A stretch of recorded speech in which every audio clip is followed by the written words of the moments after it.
Tervetuloa mukaan! Mun nimi on Saara Lavento. Tässä jaksossa sukelletaan yhteen maailman kiehtovimmista ja samalla kiistanalaisimmista paikoista, nimittäin Durupinarin Nooan arkikohteeseen, joka sijaitsee Araratin vuoristossa aivan Turkin ja Iranin rajamailla. Kyse ei ole vain yhdestä arkeologisesta kohteesta, vaan paikasta, joka on herättänyt vuosikymmenten ajan valtavaa kiinnostusta, kiivasta keskustelua ja kysymyksiä. Voiko tässä todella olla kyse Nooan arkin jäänteistä? Mitä alueelta on löydetty? Ja miksi tämä paikka puhuttaa edelleen niin voimakkaasti ympäri maailmaa? Vieraanani on Andrew Jones, joka on perehtynyt tähän aiheeseen jo useamman vuosikymmenen ajan. Hän on laajasti verkostoitunut tutkijoiden, arkeologien ja alueella työskentelevien asiantuntijoiden kanssa. Ja hän vie ihmisiä paikan päälle sekä opastetuille matkoille ympäri Lähi-itää. Andrew tunsi henkilökohtaisesti Ron Wyattin, eli puhumme ihmisestä, jolla on suora yhteys tämän aiheen keskeisimpiin nimiin ja alkuperäisiin tutkimuksiin. Andrew myös asuu Turkissa, Dokupayetsitin kylässä, vain noin puolen tunnin ajomatkan päässä Nooan arkin jäänteistä. Siis aivan näiden historiallisten maisemien keskellä. Voisi jopa sanoa ihmiskunnan uuden alun näyttämöllä. Tässä jaksossa pääsemme kuulemaan paitsi tutkimuksista ja löydöistä, myös henkilökohtaisia tarinoita vuosikymmenten varrelta. Andrewn tapa kertoa on rikasta ja elävää. Muistot, ihmiset ja tapahtumat nousevat esiin yksityiskohtaisesti, lähes kuin olisit itse paikalla. Ja erityisen hienoa on se, että Andrew on antanut myös omia kuviaan mukaan tähän jaksoon, joten pääset näkemään konkreettisesti niitä maisemia, löytöjä ja paikkoja, joista puhumme. Nautitaan siis tästä harvinaisesta mahdollisuudesta kuulla aiheesta ihmiseltä, joka ei ainoastaan tutki sitä, vaan elää sen keskellä joka päivä. Kuulemasi ja näkemäsi asiat saattavat muuttaa tapaasi ajatella koko Nooan arkikysymyksestä. Mennään siis suoraan asiaan.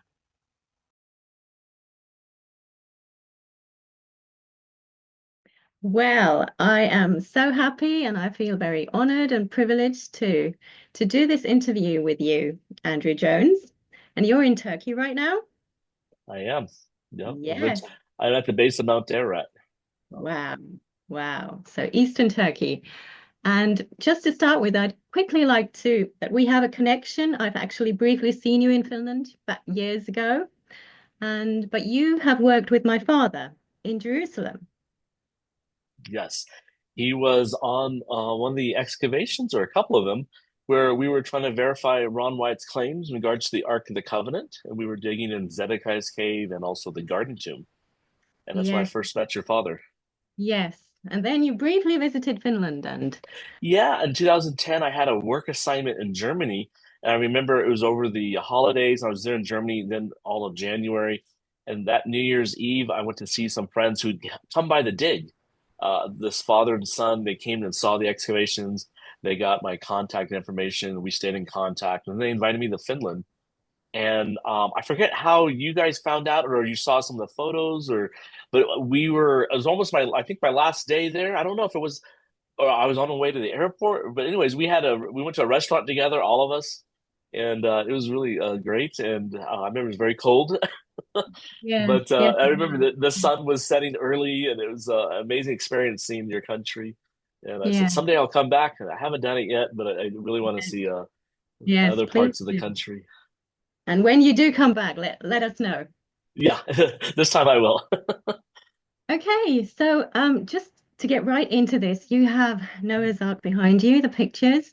Yes. And before we go into all of that, I'd just like you to start with telling us about Noah's wife's grave. Jumping right into Noah's wife's grave. Yes. Okay. Well, the story, it all starts with Ron Wyatt. The year is 1977. This is his first trip going out to Eastern Turkey. Now, Ron heard about the site. You can see the photo on the site. This is the 1959, and this is actually Ara Güler's 1961 photograph. He was a Turkish photographer. But in 1959, this black and white photo was in the worldwide press in October that year. And then in 1960, an American Turkish expedition went out there to see this boat-shaped object, to see if it was Noah's Ark. A Christian group went out there. They met up with the Turkish military and then even Captain Durupinar, and they went out to see the site. And on that trip was a reporter named Rennie Norbergen. And when they got back to America, he wrote up this small little article in Life magazine. And that was in the September 5th, 1960 edition of Life magazine. And that's the one that Ron Wyatt saw in his 20s. He was a young parent. And it was about, so 17 years later, he was financially able to go, and he had older children. So he took his two teenage sons out to this really wild part of the world, Eastern Turkey, because he wanted to check this object out, because he thought they had dismissed it too early and it was prematurely dismissed. So he wanted to see it for himself. He didn't know where to go or anything about it. But the year before his expedition in 1976, Rennie Norbergen, who wrote the first article, published a book called Arkfile.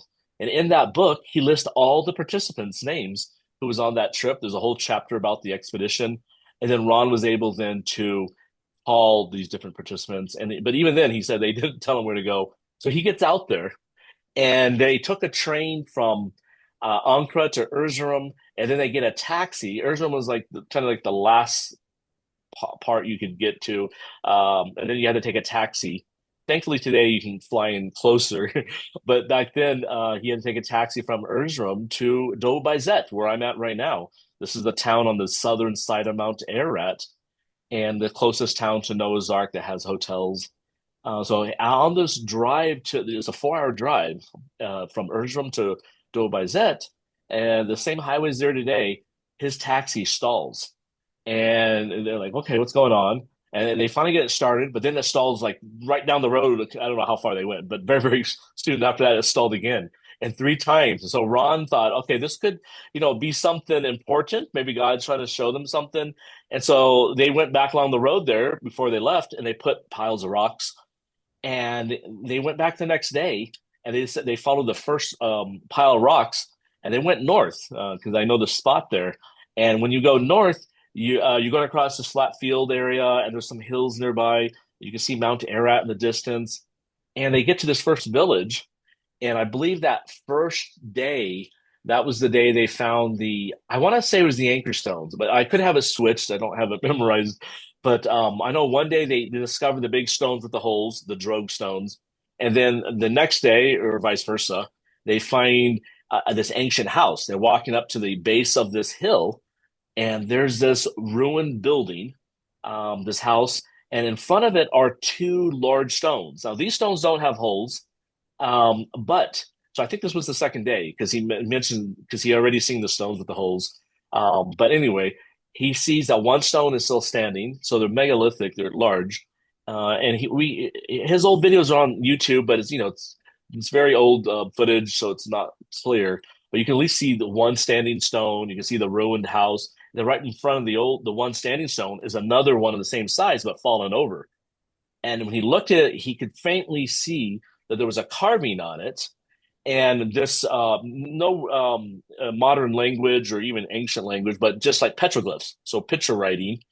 And what it showed, and you can barely see some of these scenes on his old video, but what it showed was, I remember he talked about this wave, this crescent wave, and at the very top was a boat shape, like on the crescent top. And above the wave with the boat was a rainbow, this arch going across the boat on the wave. Then at the very bottom, below all that, were 8 figures. Now, 2 of the figures were taller. It was a man and wife, with the man being the tallest. And he said on the one headstone, the woman's eyes were closed, but the tallest man was still open. His eyes were still open.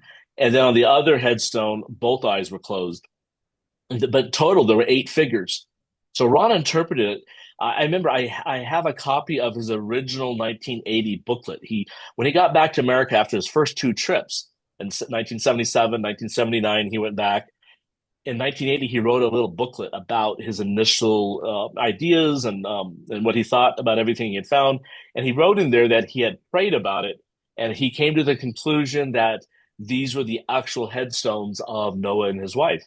That this was the grave. But he put that information in this booklet, and he gave this out. And I think it was the 1983 trip. He finally went back to Eastern Turkey. And in the 80s and even the 70s, there were a lot of ark hunters, especially the 80s, people looking for Noah's Ark on Mount Ararat. You had a lot of creation groups going up there. Jim Irwin, the astronaut who walked on the moon, he was a creationist, a Christian, and he was involved. So all the Turkish news was kind of following this. And so Ron brought a bunch of copies of this little booklet, and he was giving it out to all these different ark hunters. It was a big mistake because it was a couple years later, 1985 in March. And this is his trip when he invites David Fazel to come along.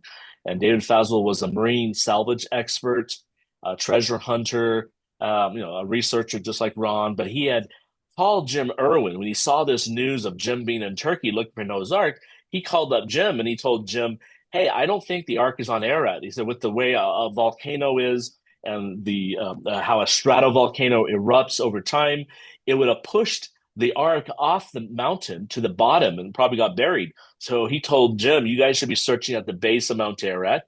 Jim heard this theory from Fazel, and he told David, he said, "Look, there's another man who is looking for Noah's Ark, not on Mount Ararat, but across the valley, about 19 miles away.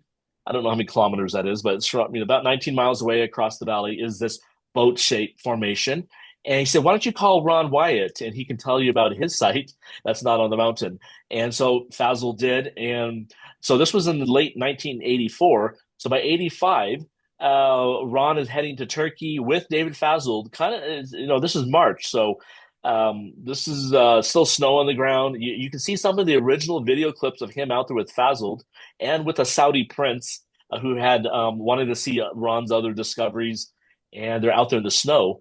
And so Ron was showing them all the sites, and Ron decided to show them the grave site with the old house. And it's the village is called Salak Suyu in Turkish, which means healthy water. If you look that up on Google Maps, you'll find it. The Kurdish name is Arzap, which is actually an Armenian female name, a girl's name. But Ron, for whatever reason, I don't know if he got confused or because he had walked through another village nearby on the other side of the mountain. But in his book, in his newsletters, and then Mary Nell's book, they call it Kazan. It's not Kazan. All the villagers will tell you that. And you can find Kazan on the other side of that little mountain.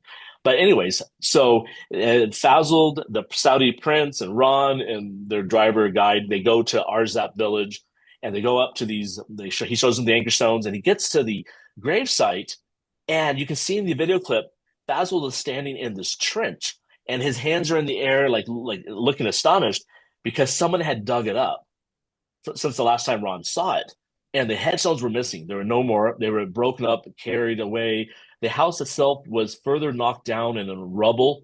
But the saddest part was this huge trench right there where obviously someone robbed the graves. Now, so Ron didn't know what was found or who did what, but he reported it to the police. And it was later that I think the Turkish police or Interpol told him later what happened. But anyways, he got details that what they did, they went out there, interviewed the villagers, and arrested one of the villagers who admitted to it under torture. They actually, according to Ron, they pulled out his nails to get him to talk. So, I guess you would admit to anything too if you're being tortured. But, the guy did say that he was hired for, I think it was like $300, very small amount of money. Concerning what they discovered. But this villager described this huge stone box sarcophagus, coffin that was discovered in the earth. And that when they opened it up, there was a giant skeleton inside with a lot of gold and silver and jewelry. And it was this treasure. And of course, he said it was an American. He said the guy took it all and then they destroyed all the evidence. The next thing Ron heard from, and this is where I know he said Interpol in one of his interviews, but they said Interpol told him that later on the Istanbul black market, a big piece of jewelry that the villager who saw it, when they dug it up, they said this jewelry piece, it was one big piece that covered the front like a breastplate. They covered the front of the body, and it was just studded with all sizes and shapes of jewelry. I mean, it must have been an amazing piece. But they claimed that was sold on the black market for over $100 million. So, some sheik or some rich billionaire bought it. That's a lot of money. And so that was the end of it. Even up until the early 90s, my first trip in 97 to this site, you could still see the depression there. And we measured it even on my tour groups up till a couple years ago. Now you can't see it anymore, but it's an 18-foot long depression. So it was quite a trench that they dug out, but only one grave. So, people have tried to find another one out there because it was, Noah and his wife. So the idea was that was Mrs. Noah's grave due to the type of jewelry found. So I believe that was a female grave that was dug up. So the male grave, which possibly could be Noah, is still there. So that was the end of that. Was kind of sad. But, after that episode, Ron was very careful in what he shared because he was concerned about, when you're out there, even when I've been out there on my early trips, if you show any notice or attention to something, the villagers are watching you, and right away they'll try to find something similar. Or when you're gone, you come back, it's gone because they break it up or sell it. If it's a symbol of a cross, or they think everything with the cross on it relates to a treasure. I have people, I'm in a restaurant and they'll come up to me here in Dobaiset, and they're like a friend of a friend, and they say, they show me on their smartphone photos of like another village, and they said, "What do you think this means?" And just a cross carved on a rock. So, well, as I said, it's an Armenian cross. What else does it mean? They're hoping I would say, "Oh, it means go 500 feet this way and dig 10 feet, you got $1 billion of gold." That's what they're hoping. So this idea that there's treasures all over there now, especially because after that grave robbery, you can imagine the locals having talked about this. Now, what's interesting, when I was there in 97, that was my first trip. We were in the village looking at the anchor stones, and as we were driving out that would be the southwest side, there's a road out towards the main highway where Ron piled the rocks up. As we're on that edge of the village, looking for some more anchor stones that had fallen over with the holes in it, the villagers started yelling something in Kurdish. And so all I knew is my driver was with me, and then Bill Fry and myself, and our guide told us, "Get in the car now." And so we just jumped in, and we just sped out of that village. And then later I asked him, like, "What's going on? What are they yelling?" And he said, "Well, they're yelling in Kurdish that they're saying, 'We're looking for gold. We're looking for gold.'" And so, this was 97, which is over a decade later. And so that whole idea that there's treasure buried in that village, even today, you'll see holes dug here and there where they're looking for something, or maybe they did find something, because some of the holes I've seen are pretty big ones. So some nighttime, there are villagers out there, with metal detectors and shovels. So it's, very destructive.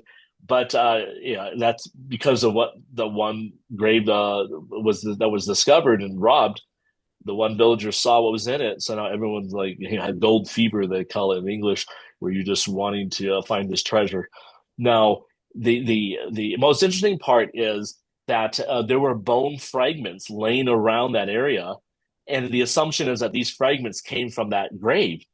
And so one of those fragments is actually a finger bone that's quite large.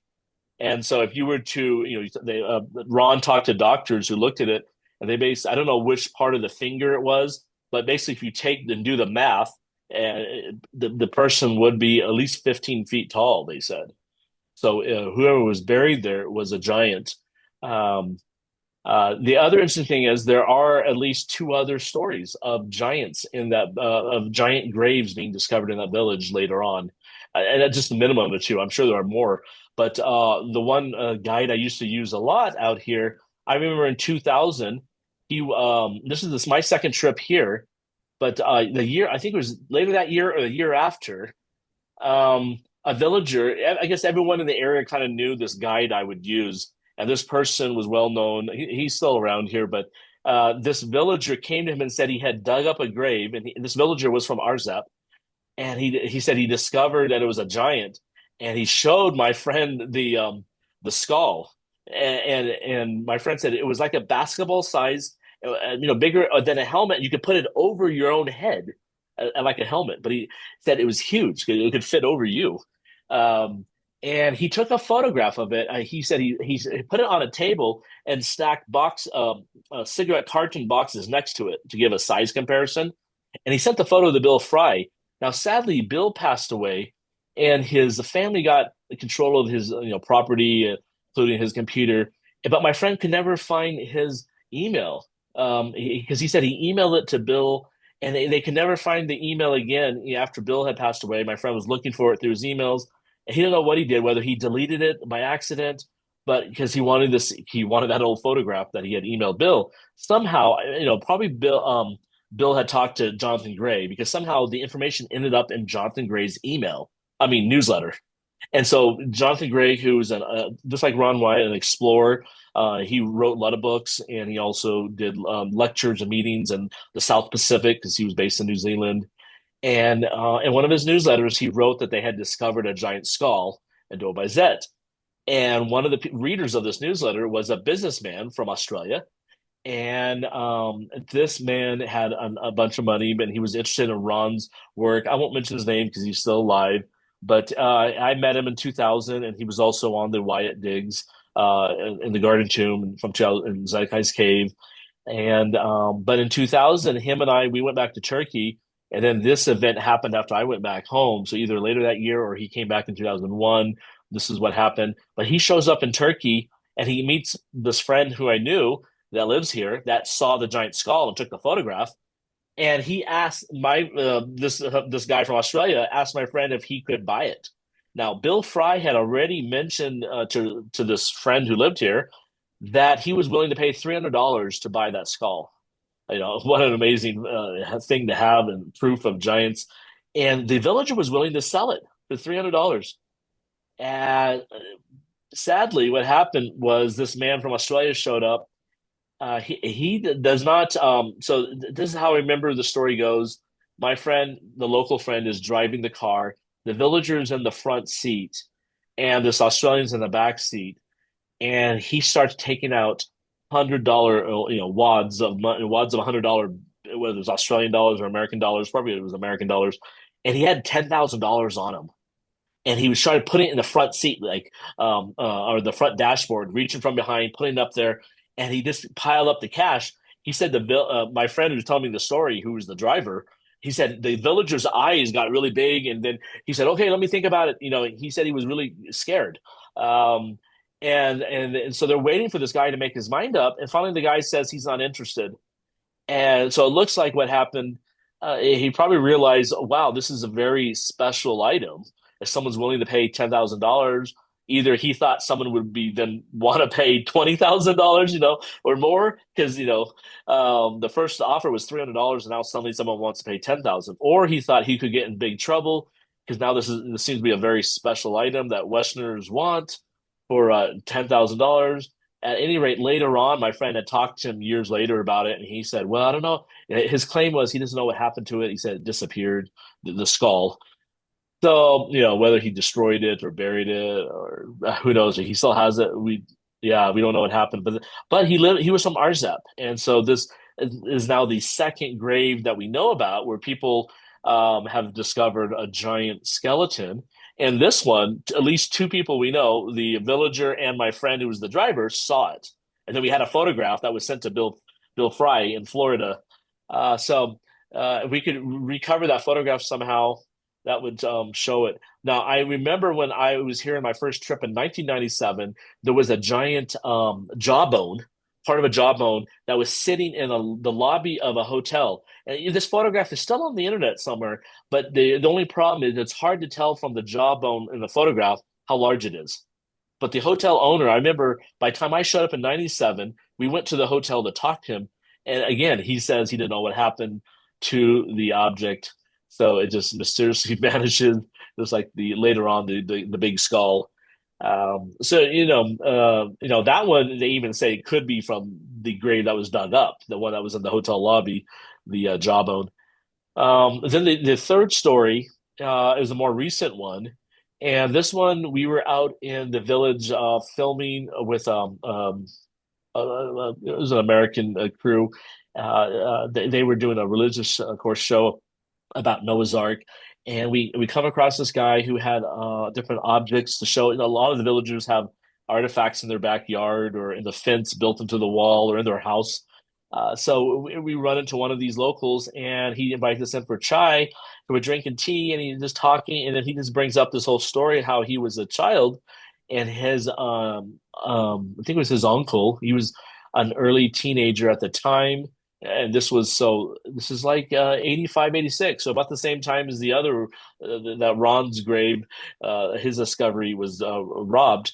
Well, this villager said as a kid there used to be this mound in the center of Arzap, and his family owned the property for it. He said it was surrounded by stones. In fact, he said one of the anchor stones was part of it, like it's just surrounding this hill, this little mound. Um, and he said they decided to flatten it out. They're going to use the property. So when they flattened it, they got to the middle of this mound. They decided to dig deeper to see, maybe this was a grave or something. And they come across, they exposed half of the grave, and they said the guy was explaining how the bones, he said like the arm bone, because they exposed the upper half of the body.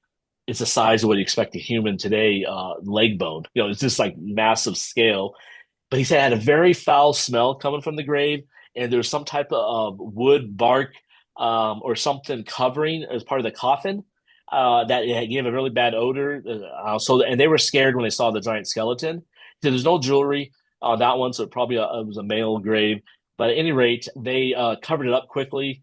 And then 2004 or 5, there's an earthquake that hit that area, and it further they came through, the government and others, and bulldozed a lot of the land to knock down the broken down houses, and so it further covered up where that grave was. They have the approximate location for it, but they've never tried to re-dig it up. They were scared and they just left it alone.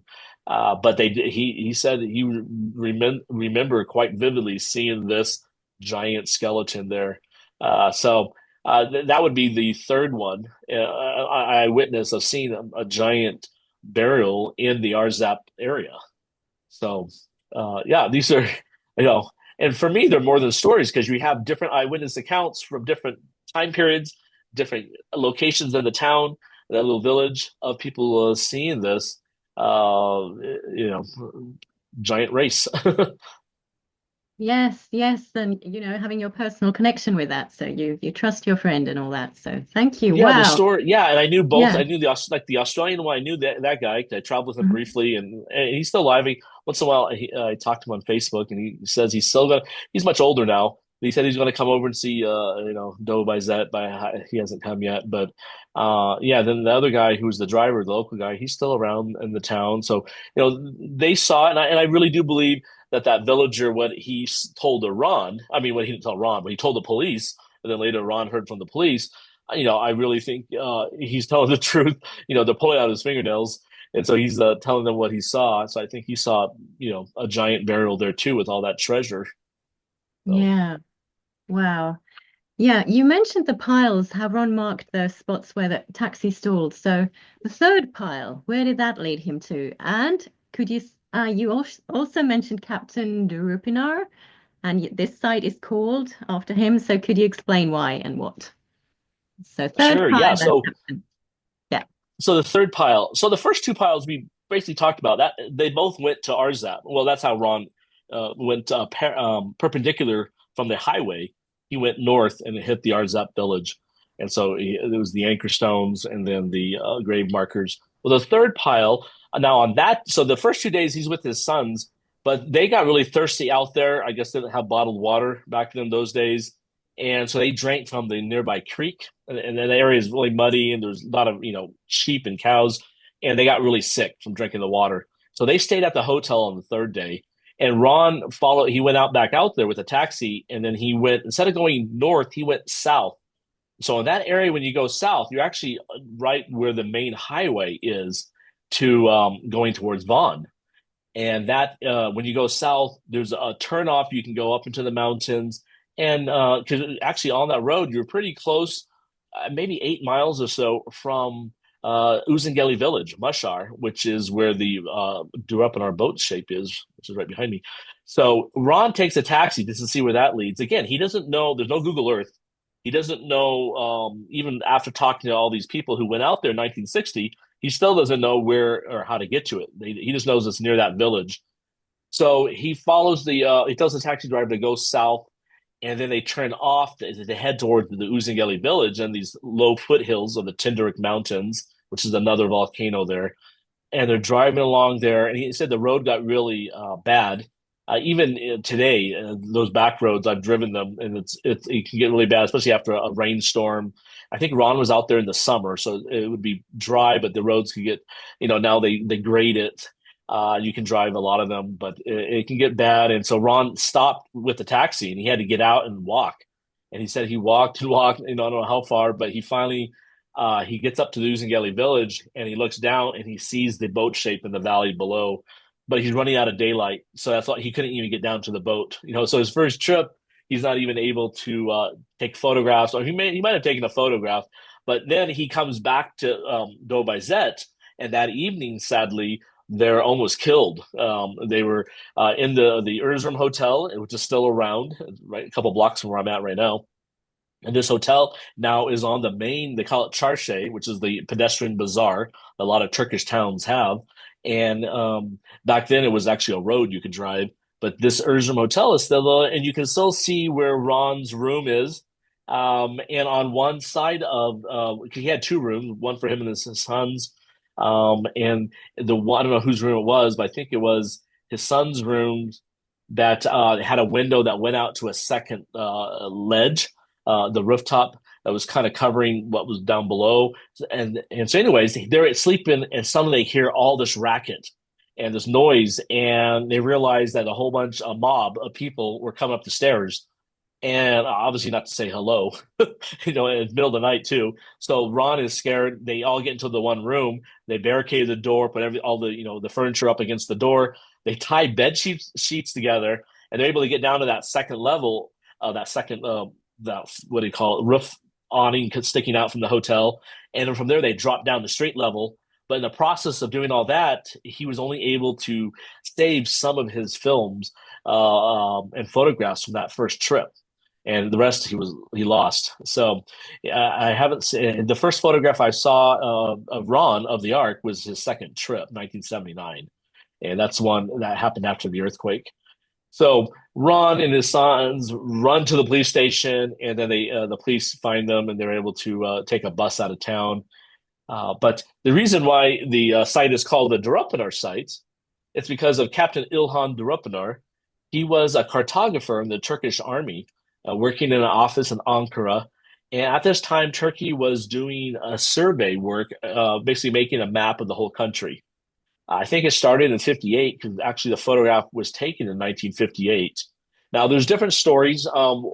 There is one story that it was an official mapping expedition across the country.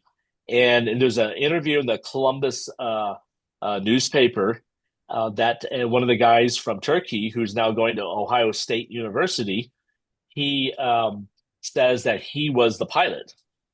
He had just come over and he brought the photograph or something, but he knew Durupanar. That's the one story. Then later on, others have claimed that it was a U-2 pilot, maybe even the famous one, Francis Powell, who was Powers or something. Yeah, Francis Powers. He was shot down by the Soviets. And he was mapping the Soviet missile sites and whatever else industrial sites in the Soviet Union. So I don't know who, but somebody took that high altitude photograph. But at that time, you take the photograph, it wasn't digital or whatever, it's this big film. It would brought back to the place where they developed it. And then the cartographers like Durupanar would then look at these films through these special machines that looked at the photos in stereo. It would have 2 photos taken that kind of overlapped.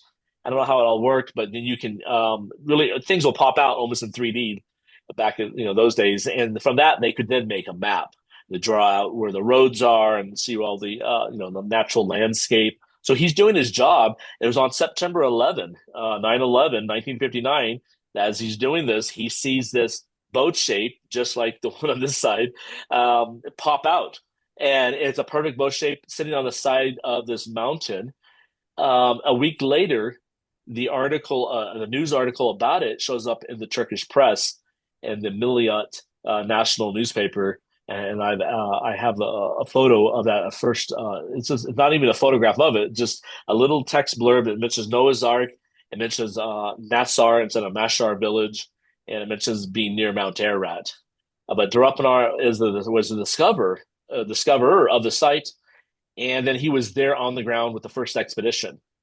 And no one really, especially from the American side, you hear Ron Wyatt's story, you hear David Fazl's story, but you don't really hear much from the Turkish side. Just the way things are, kind of like when you're in America, you only hear American news, and it's all about America. You don't know what's going on with the rest of the world. Well, later, I met a film producer here in Turkey, and he actually made a 30-minute documentary film where he interviewed the early participants from the Turkish side. So he interviewed Captain Durapanar.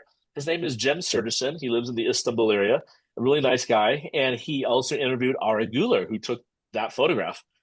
And we met Ara in his cafe there near Taksim Square in Istanbul. And this was in 2016. And he was quite old back then, and he had some really interesting stories. He was claiming the Americans stole the Noah's Ark from him. So, it was interesting. Quite a character. We got some great photographs with him. But he was world famous for what happened. But he came along 2 years later, because after the 60 expedition, the Americans had all the nice camera equipment, and they took all these photographs. I only seen 2 or 3 of them, and sadly, who knows where they are now. The families have them. But that initial expedition was with Captain Durapanar, and they published a very negative statement afterwards saying it looked like a natural formation. But one of the professors on that trip from Ohio State University was Dr. Arthur Brandenberger. And Brandenberger was a Swiss cartographer, or actually photogrammeter, and they do the same thing. They study the photos in 3D, and they can make maps and identify objects. And so he was, I looked him up, and we finally found old newspaper articles that he even helped set up the surveys in Turkey. So he had a connection with Turkey. And we found this while we were in Switzerland at my friend's place. And so, but he was Swiss originally. And then in either 55 or 56, he moves to America to head the mapping or photogrammetry department at Ohio State University, a government university in Ohio. And there in 1960 is when one of his students brings him this photograph that Captain Durapanar had analyzed and saw the boat shape. But the student is claiming that he was the pilot. So I don't, I can't find much about this guy, but the name is given. But he says he took the photograph in 1958, and he was friends with Durapanar. And he shows this photograph. It's the one that was shown in Life magazine later, but the one in October was around the world. This photograph was shown in October 1959. And so in this newspaper article from October 1959, from the Columbus newspaper, you have this Turkish guy who says he's a pilot, and he's going to school now in the Columbus State University, and he's a student of Arthur Brandenberger. And so we looked up the old newspaper articles from the next year, because the next year was the expedition. And there's a whole bunch of articles, like as they're getting ready for the expedition, as they go, and then when they come back. And Brandenberger, even in these articles, he makes the statement that he thought they were too negative in their press release, that he said that really in nature, you don't find something like this being made, this shape. And so he thought that, after only a 2-day expedition, that you needed more time to really determine what it was. And so that was kind of the end of it. But, Durapanar was on that expedition, and he said later that he saw the notes because he heard that they're going to be negative, but he said he saw their private notes of the American group that went over before they left Turkey. He said in the notes, they had plans to come back. So he thought that they were secretly planning something. He said they believed it was Noah's Ark, or at least something more interesting, that they're going to come back. But publicly, they're saying, no, it's not Noah's Ark. And so he was kind of upset about that. But what's interesting also, years later, Durapanar says, I don't know if it was 5 years later, but sometime in the 60s, Walt Disney, the famous American film the company's named after him now. We have theme parks. But this guy, Walt, wrote a letter to Captain Drupinar, and he wanted to do a theme park in this area, a Noah's Ark theme park. Now that would have, good or bad, but it would have changed the economy of this area and maybe helped preserve things and got the world to pay attention to the site earlier instead of much later. I never did meet Drupinar. When I finally met Ara Guler, I think Captain Drupinar had just passed away, but we met his daughter on the 60th anniversary, Layla. She was out there at the Ark site with Jim Certison, and that's when I first met the film producer. And then so we've kept in contact with, in fact, she had just texted me a message a couple of days ago because there's a new round of Turkish stories about Noah's Ark that's in the press right now. And so she was sending me some messages about her ideas about what was in the Turkish press in regards to the soil testing. So she lives in Western Turkey, and she sent me photographs of some of the things she has in her father's files. Again, because he's passed away, but she sent me pictures of some of the old aerial photographs of Noah's Ark, some of the newspaper articles about it.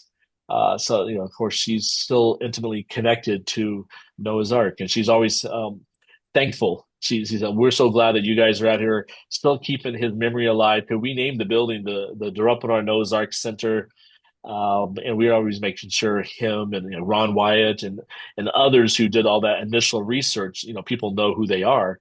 We're just continuing the research ourselves, but we want to make sure they're not forgotten. Yeah, we really appreciate that. You've been really faithful in doing that. So I'd like you to share a little bit about your personal connection with Ron Wyatt. Okay. Yeah. So, as a kid growing up, I was interested in archaeology and history, anything ancient. I think most boys, when they grow up, when they're younger, you're in America, you think of cowboys and Indians. That was the big thing, or medieval castles from Europe. There's things like that. But I was also interested in archaeology, biblical archaeology, especially anything related to the Bible. When I was growing up, we actually grew up a couple of years in Ohio too. And I remember where we lived, I made a paper mache Noah's Ark. We had these little animals, and we would put them in, my brother and I. But my father later, I inherited my father passed away, but I inherited his library. And one of the books he had in there was the Ark File by Rennie Norbergen, and a couple other books about Turkey and Ephesus and things like that. But I didn't make any connection to I was just too young. I was 10 years old, I think, when I remember looking at the book.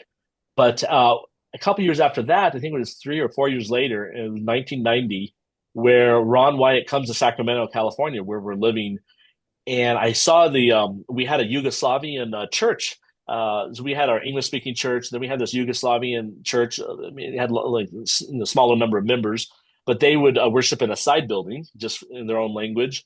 And they had invited Ron to give a seminar about his discoveries. And so it was a Thursday night. It wasn't a weekend. It was just a Thursday night, one night only. And at that time, I was really into making sure I got my A's, my A++ in school. I was a nerd, so I wanted to go, but I had homework. I wanted to get my homework done, and then so I asked my father. I said, "Could you go for me and tell me what this guy says?" And he was willing to do it. So that was the key thing, because of him. He went and heard Ron talk about everything in one meeting, all his discoveries. And then my father comes back. I said, "Okay, what did he say?" And he said, "Well, this guy says he found everything." I was like, "What?" And so he told me about each what he remembered from the meeting. But he said he had a book. So he said, "If I want to, I can go buy it." And so I remember we found it in a local Christian bookstore, and I bought it. But even then, the book was it was the cover. It wasn't his very first book that had a hand drawing of the animals on it. But this one had him as the Indiana Jones hat. It was a color cover. And it was published by the World Bible Society in Nashville, Tennessee. That was the one that he had. I think that was the only book he had published after that. Then he after he had died, there were other books, but when he was alive, that was the only one. And so the book was very thin. It was a paperback, but small, and it had all his discoveries in there, and a lot of black and white photos. But each discovery was not a lot. Noah's Ark had the most information. So I read it and I was like, wow, I have so many questions. And this is back in the early '90s, and there's there was no cell phones back then, or there was a big brick, with the batteries and all that.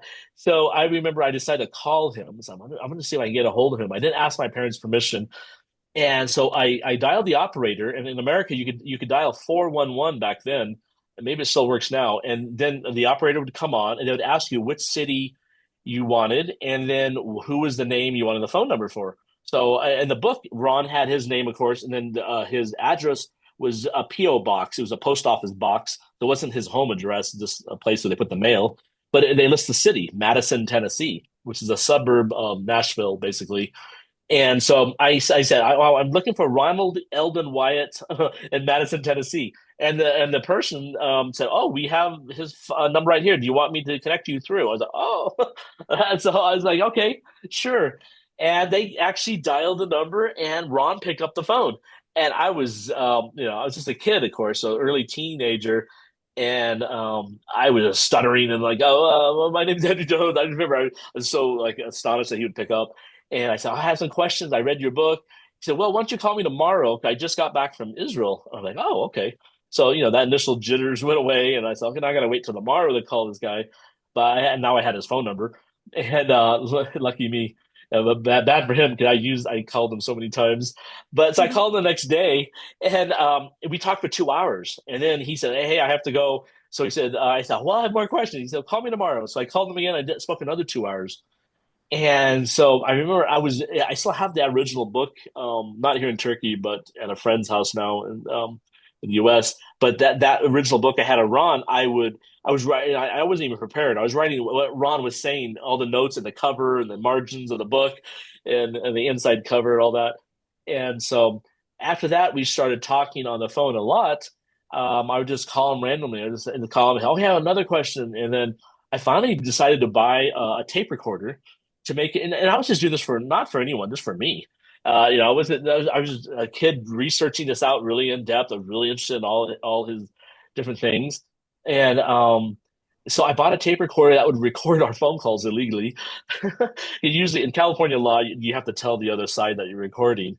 And I was, a child, so I had the little cassette tape, put it in, hit the record, and start asking Ron questions. But I didn't have the money to buy a whole bunch of these tapes. So I would listen to tapes and write out. We didn't even have a computer at this time. So I'm writing by hand what Ron says. I had my question, then his answer. I would summarize it usually. Later, I kept a couple of recordings, which I digitized later, very small amounts. And I'm so mad thinking, because, then Ron passed away. And I'm thinking, wow, all these recordings I could have done. I talked to him for hours and hours on the phone from 1990 or 91 until, a couple months before he passed away or so, early 1999. So anyways, that was kind of my, it was not online, but it was like a telephone friendship. But my parents, after that first month, they get the phone bill and like, Andrew, who you calling in Tennessee? Because, it was quite a charge on the phone bill. And I explained it, but they said, okay, well, you have to limit how often you call them. And then on top of that, I remember, I'm trying to remember what else happened. Oh, after this first, I remember that second call, the third call, the second 2 hour call, which was my third time calling him, he got very suspicious. And I didn't expect this because I thought, hey, I'm just a kid talking to him. But he accused me on the phone. He said I was a spy, which is funny. But he says, I'm not going to answer any more questions because I was asking very detailed questions, especially about the Exodus and Mount Sinai. And he had got burned by Bob Canook and Larry Williams, which I didn't know the whole, just a kid. And I didn't know what happened a couple of years before that. In 1988, they went there. And then they claimed they had found Mount Sinai using Ron's maps and David Fazel's maps, but they don't mention Ron at all. And so Ron on the phone accuses me of working for Larry Williams, who was from California too. And I'm like, what's going on? I was like flabbergasted. I said, no, I'm just a kid. And I got so like caught off guard by the accusation. I remember saying, I'm 14 years old. And I remember my brother walked in, we shared a room, and he walked in the bedroom and he heard me say that. And he out loud says, no, you're not 14, you're 13. And I thought Ron heard that. I was thinking, oh no, now you think I'm lying about my age. I'm like, what?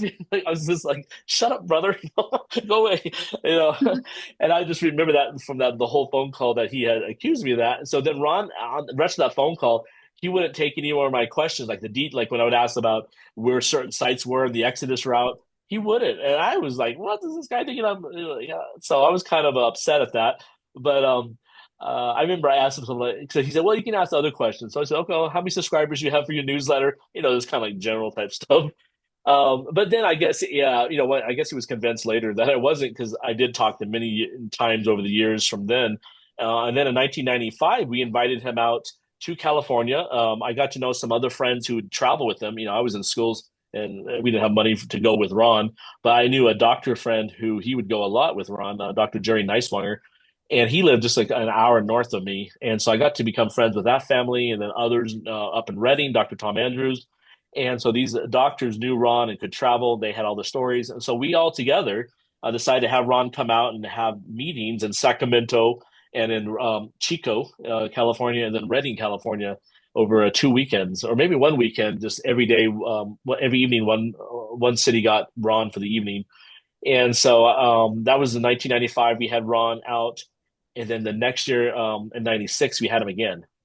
And then in 97, the year later, I decided to go to Noah's Ark with Bill Fry. Bill called me up and invited me. And this is another interesting Ron Wyatt story. Bill was on Ron's 1991 or 92 Noah's Ark tour. And, Ron was pretty famous by then. So he had like 50 or 60 people on that tour bus, maybe a little less, but it was a big tour, Bill was telling me. And at that time, I don't know if it was after the first Gulf War, but it was still a pretty scary area to go to in eastern Turkey. And so when they get to Erzurum, they're on the bus. And even today, you have gendarme checkpoints, kind of like the military, like the sheriff in America. But these are permanent checkpoint stations where they check your IDs and all armed. And so these soldiers, they stop the bus, and they won't let the bus go any further. They said it's too dangerous for a busload of Americans to travel from Erzurum, 4-hour drive to Noah's Ark and then come back. And so they said, no, there's no way. And everyone was bummed out. They're paying all this money to go see Noah's Ark. It's a Noah's Ark tour. And Ron decides to go secretly on his own with a couple friends in a taxi, because they told Ron, well, if one car goes, no problem. So they go out there and they come back in one day. It was a very quick visit. And Bill Fry finds out about that, and he was upset that Ron didn't invite him in the taxi. So he never gets to see Noah's Ark. So his first trip was with me in 97. And Bill, he had his ministry was called Anchorstone International. That's run now by the Bowen family. But Bill told me, he said, look, I need a travel companion, Andrew. Could you go? And I was middle of college. I didn't have the money. I wasn't even working. I was just going to school. And my family, my parents decided to pay for it. I even borrowed my aunt's camera. I had nothing. So I remember, though, Bill told me, look, Andrew, you're going to go. We can't tell Ron. And I was like, why? And then he tells me the story. He said, look, Ron will try to convince us not to go.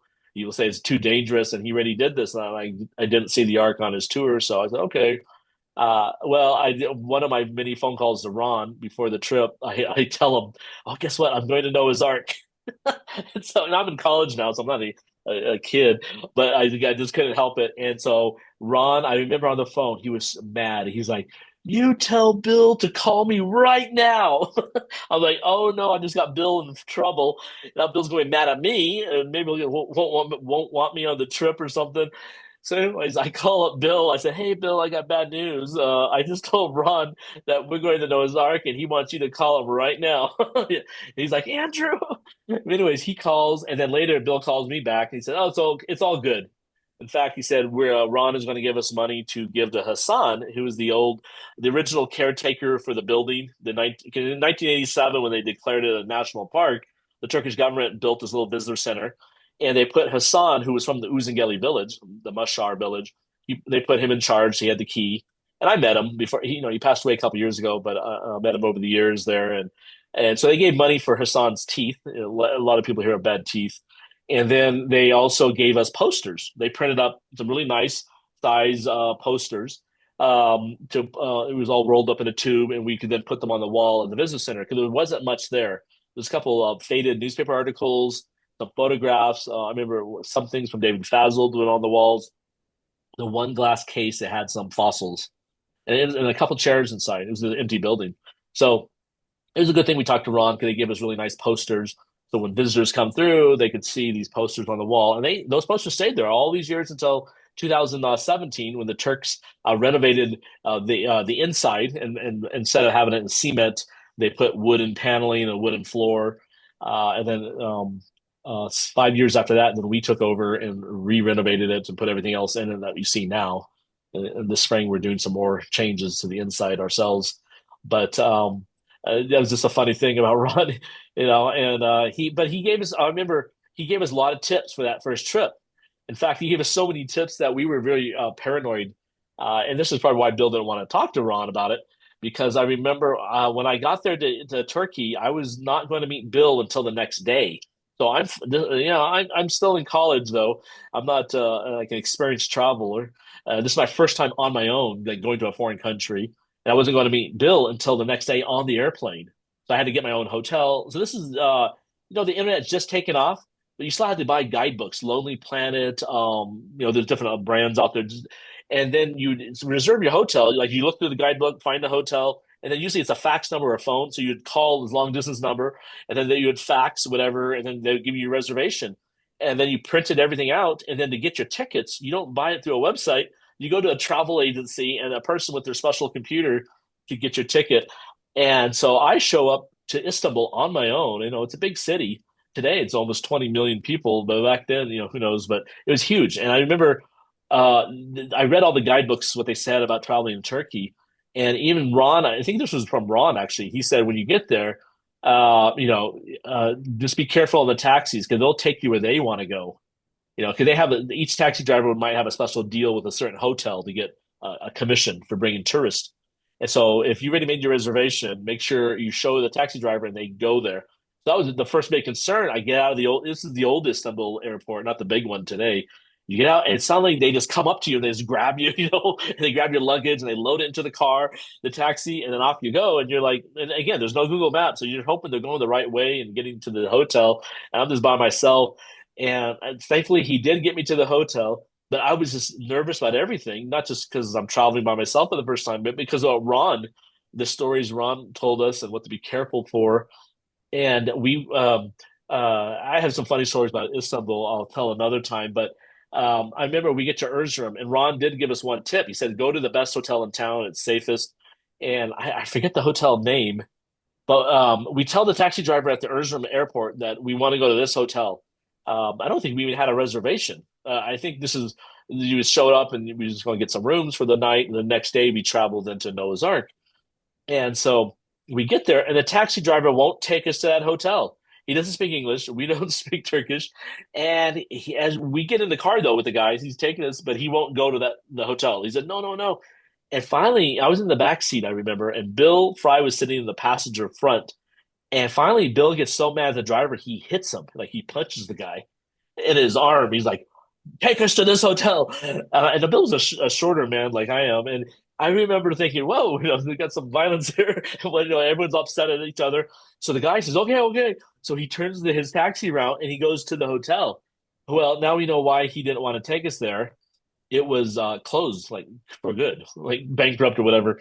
And so of course, there was no customers. And we felt really bad because Bill just punched this guy. The guy was trying to help us. So he would apologize over and over to the guy. I think he was nice and understood. But he takes us to the next best hotel. I don't know. And so we ended up at that hotel. But we were trying to go to the other one because of Ron. And then the next day, our drivers show up and take us to Noah's Ark. And we stayed. It was I was looking at I have photographs of my visa stamp on my old passport from 1997. And I was looking at it the other day, and it has the dates of my entry and exit from Turkey. And it was early June of 97. And I think we were there 5 or 6 days total, including the travel days back and forth. Yeah. So I think 4 days on the ground and then 1 day there and 1 day back.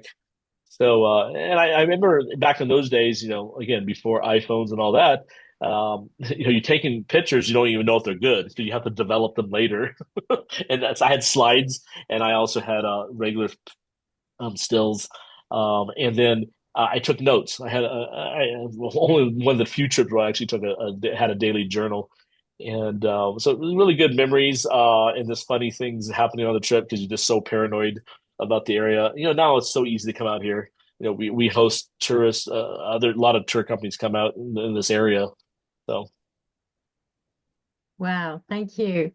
Yeah, still going back to those old days. I remember there was a drill hole in the side. Could you tell yeah. me about that? I remember hearing that there was fur and maybe animal poop pulled out, or could you just clarify, please? Yeah, so there we show the site. It still exists. This horizontal hole. I don't know how many centimeters, but it's about that big. I stuck a camera down into it last year. My first time doing that. We have this camera on a 300-foot long or 150-foot long cable with the screen and everything, and so we were using it because there's some natural holes on the western inside edge of the boat.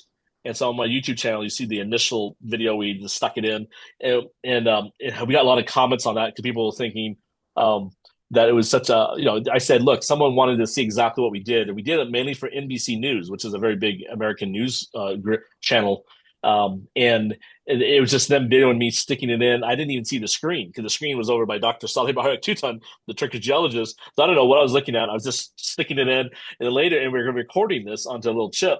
Later, I look at it. I told some friends, and then they got out, or maybe I mentioned it too on social media that we did this, and people said, "Hey, we want to see the video." So I stuck it out there. But then we did it a second time. I need to do it again, but they're natural holes. But the one hole that's not natural is this horizontal one that goes in, and it's actually right on this western edge on the outside. This hole, right before the that little hump there, at the very bottom of that. So it's like a 3 or 4. No, it's like a what would 20 about 7 meter, the 20-foot drop.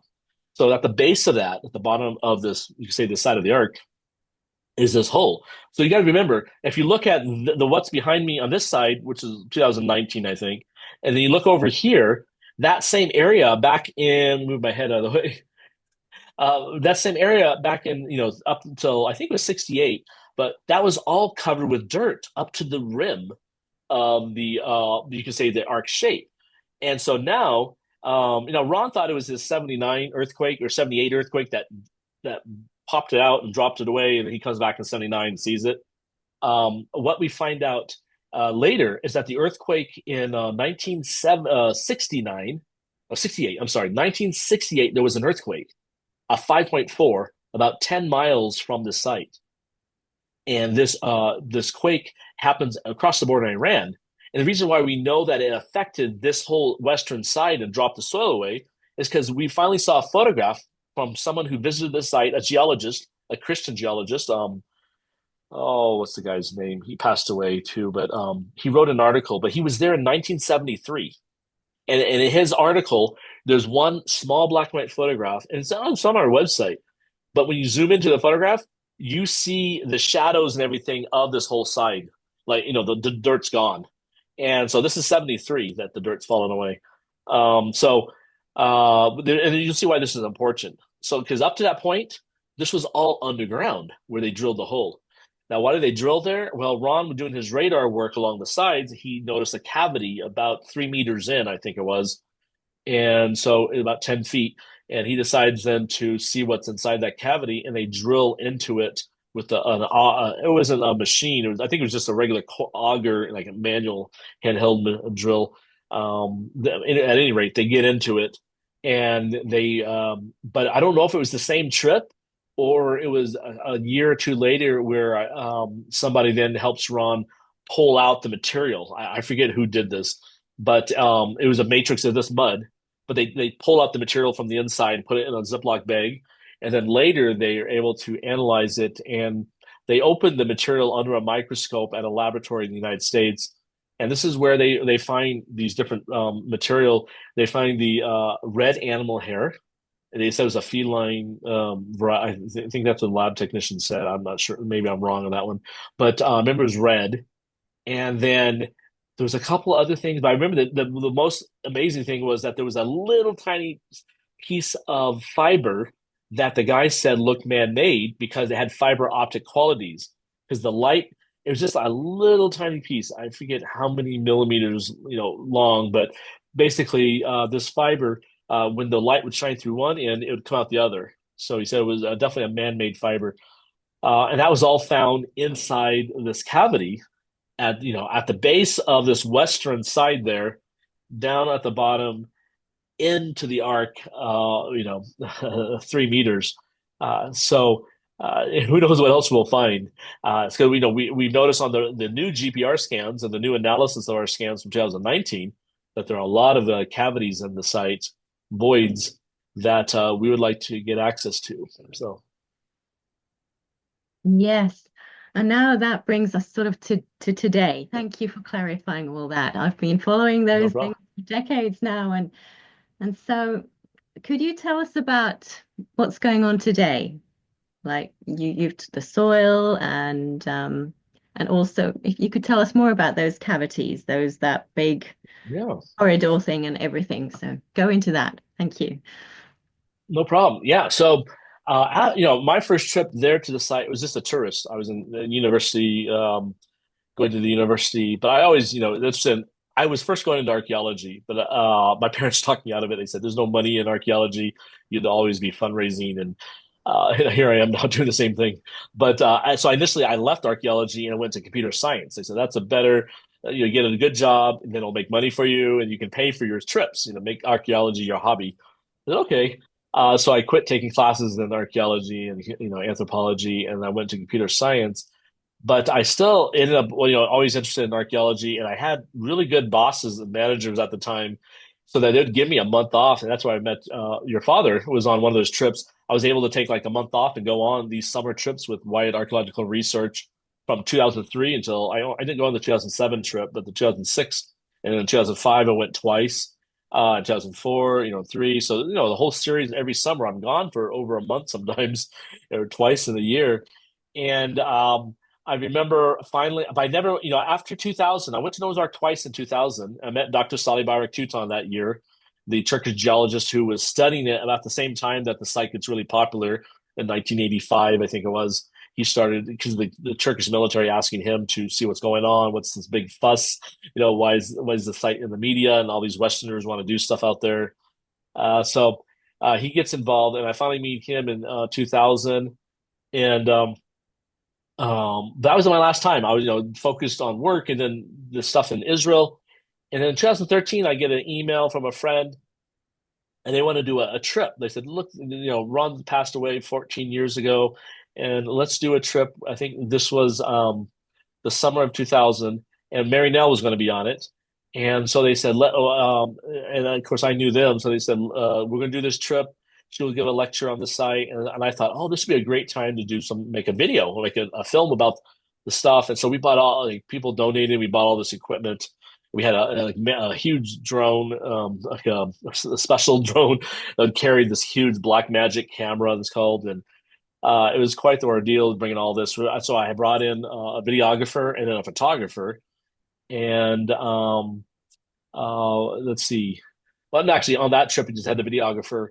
And so we went a couple days before the tour, and we were videoing all the different sites. And that got me really interested in, finally reconnected back to Turkey. I'd been gone, since for 13 years.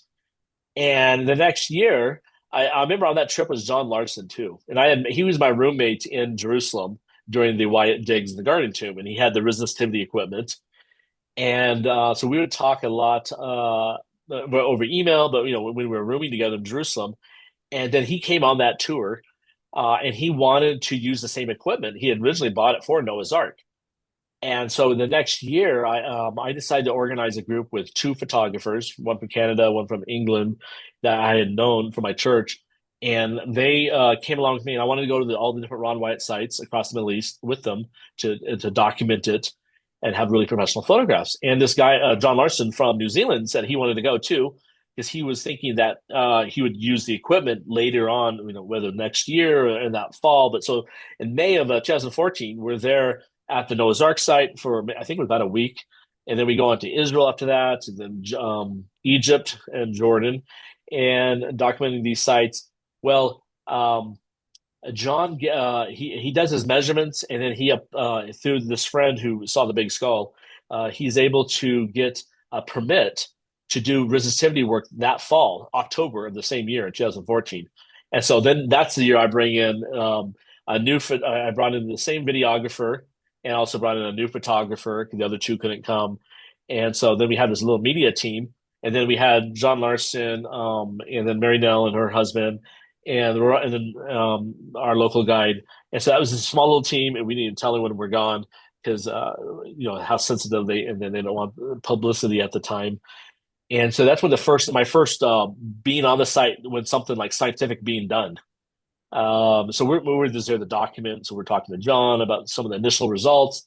And this is October. We even had to leave early because of the protest, because of what happened in Kobani, Syria, with the Kurdish problem and all the Kurds.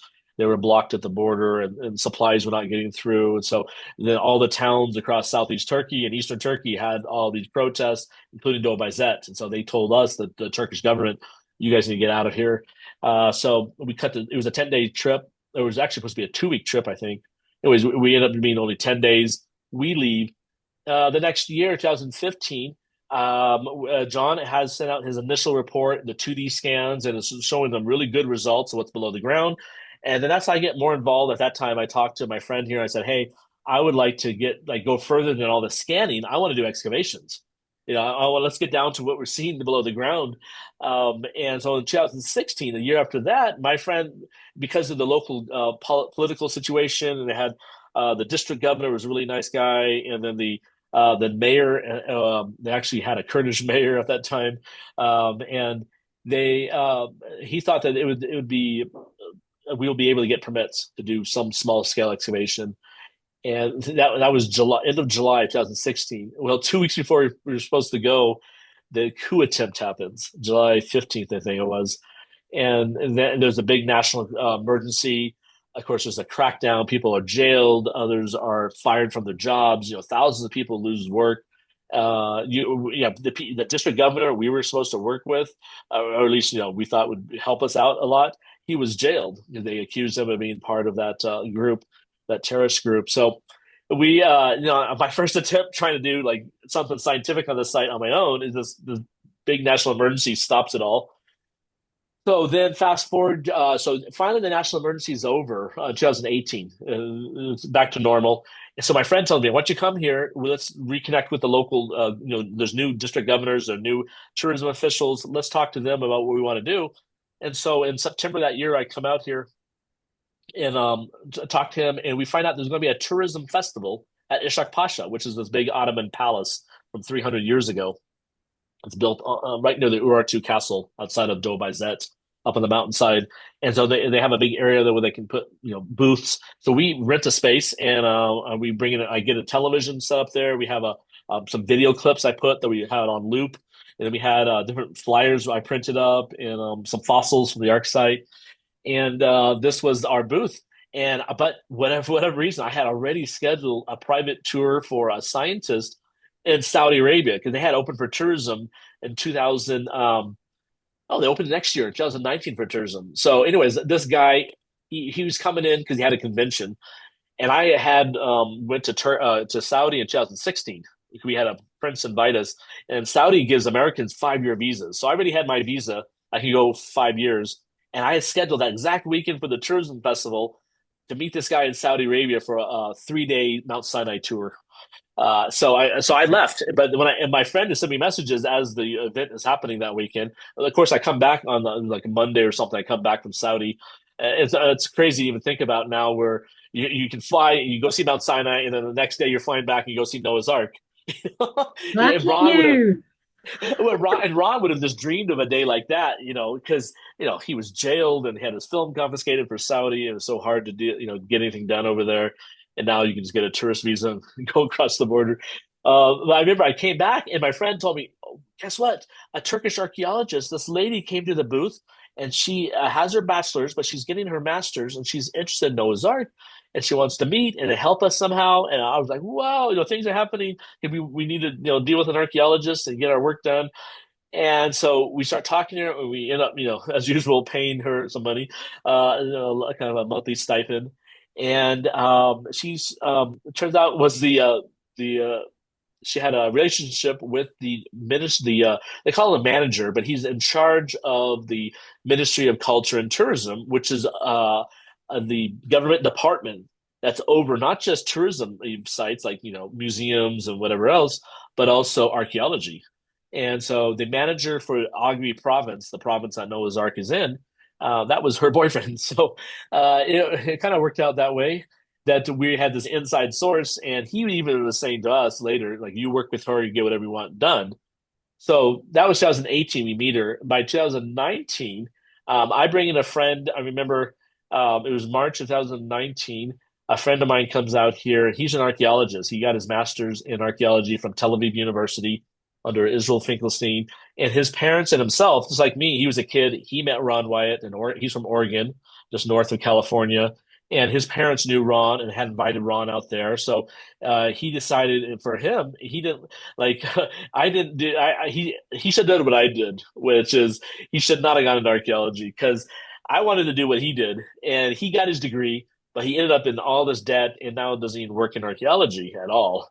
But he did it because he wanted to become an archaeologist to prove Ron Wyatt, like not just prove, but do more scientific work and help Ron out. I mean, you didn't know Ron would pass away, but at any rate, he got his degree, and I thought I could use him here. I said, hey, well, you have your degree. You're not working in archaeology right now, but hey, Noah's Ark could be your first excavation on your own, whatever. So we bring him out. He meets with the Turkish archaeologist. This was in March 2019.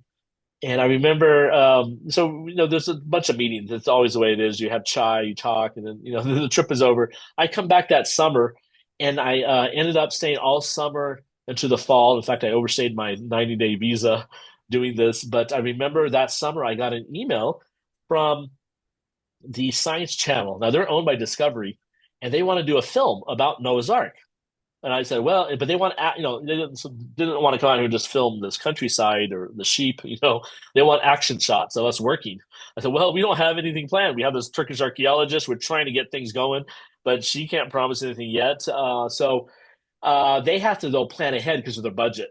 And so we decided, okay, well, the very last week of the season, before I even leave, it was the third week of October. So why don't you guys set your filming date for there, and we'll just hope for the best and see what happens. End of September, this Turkish archaeologist goes to Ankara she said, and in fact, when she's there, she sends us a message saying it's all positive. We can get, we got the permission to do scans. Because even then, they didn't want to go right to excavations.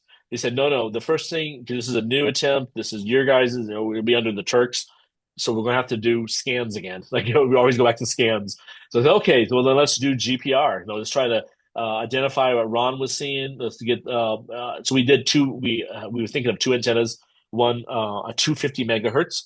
So the higher the megahertz for these radar antennas, the shallower it is. So like a 250 megahertz won't go as deep. It can maybe go 20 some feet. Again, it depends on the soil too, how wet the soil is, what type of soil.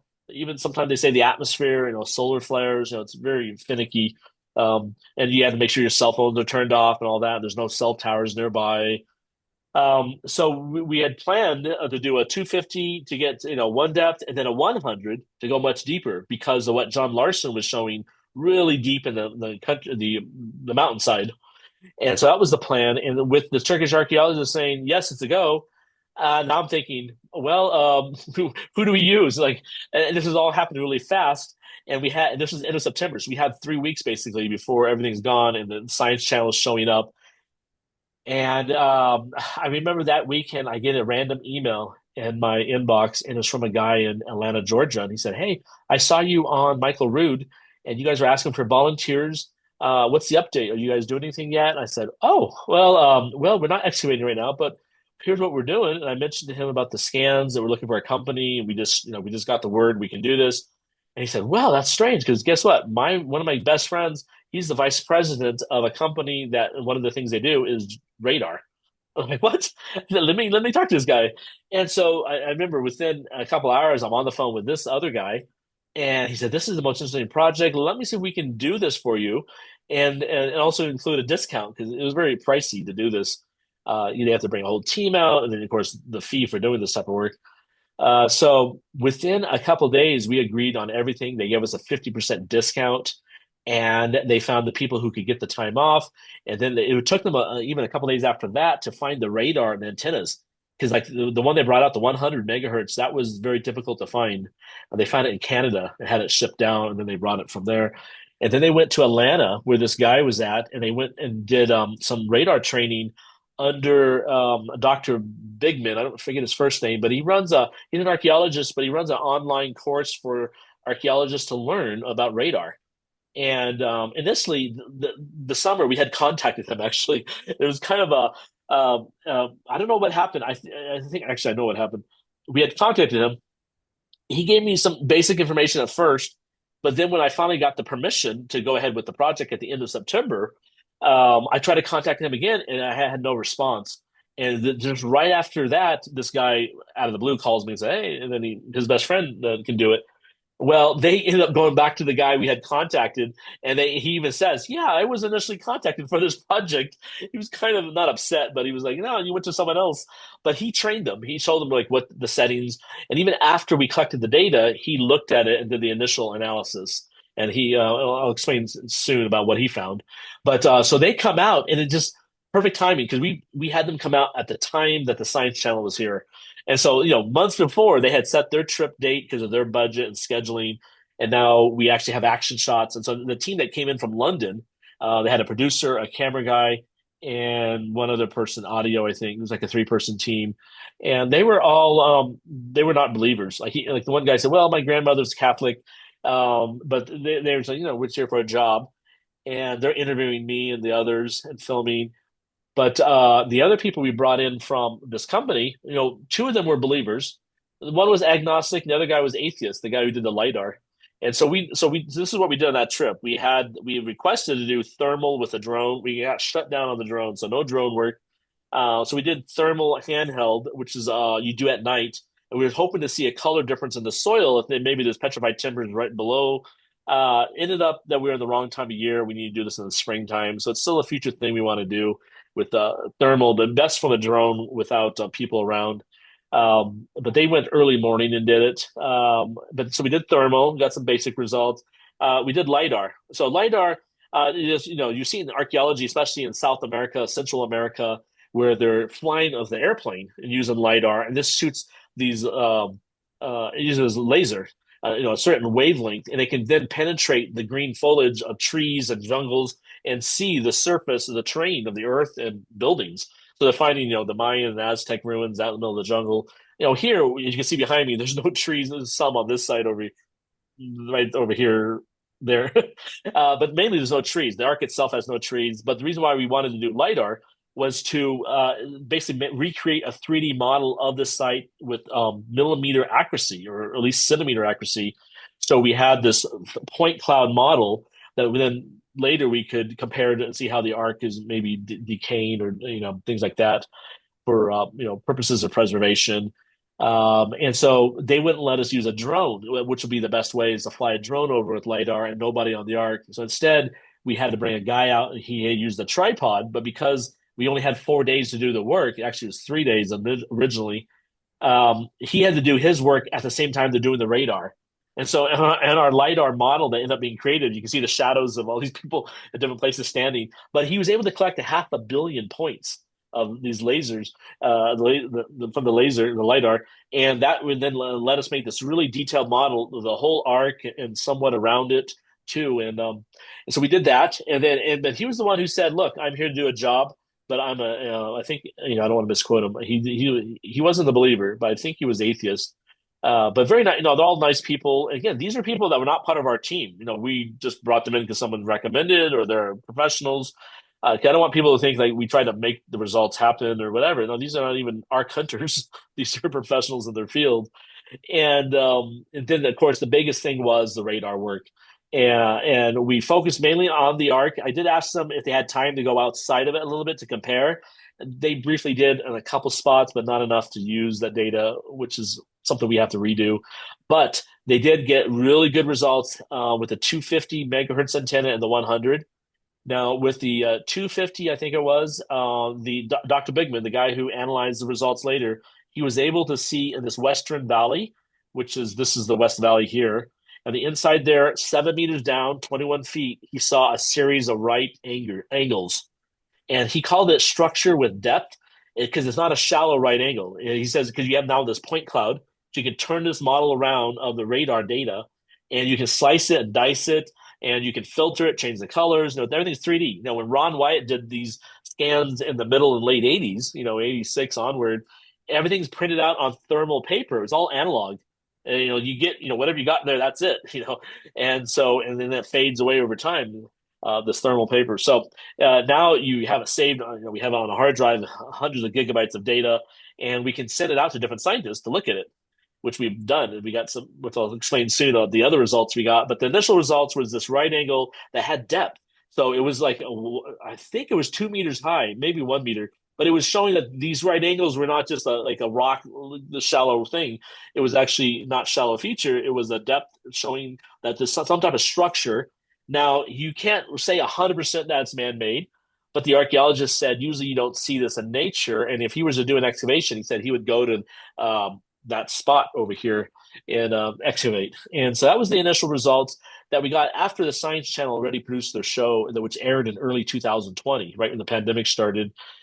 They showed their thing, their episode. It was a 1 hour special about, I think it was part of a TV series, but it was about Noah's Ark. And they had their counter experts on, as always, trying to downplay it all. But this was, for us, it was very exciting because not only did we see the right angles here on this eastern valley during the show, this is what got the producer excited, about 3 meters down, about 9 feet, showing up on the screen. They saw the parallel lines and perpendicular lines coming out.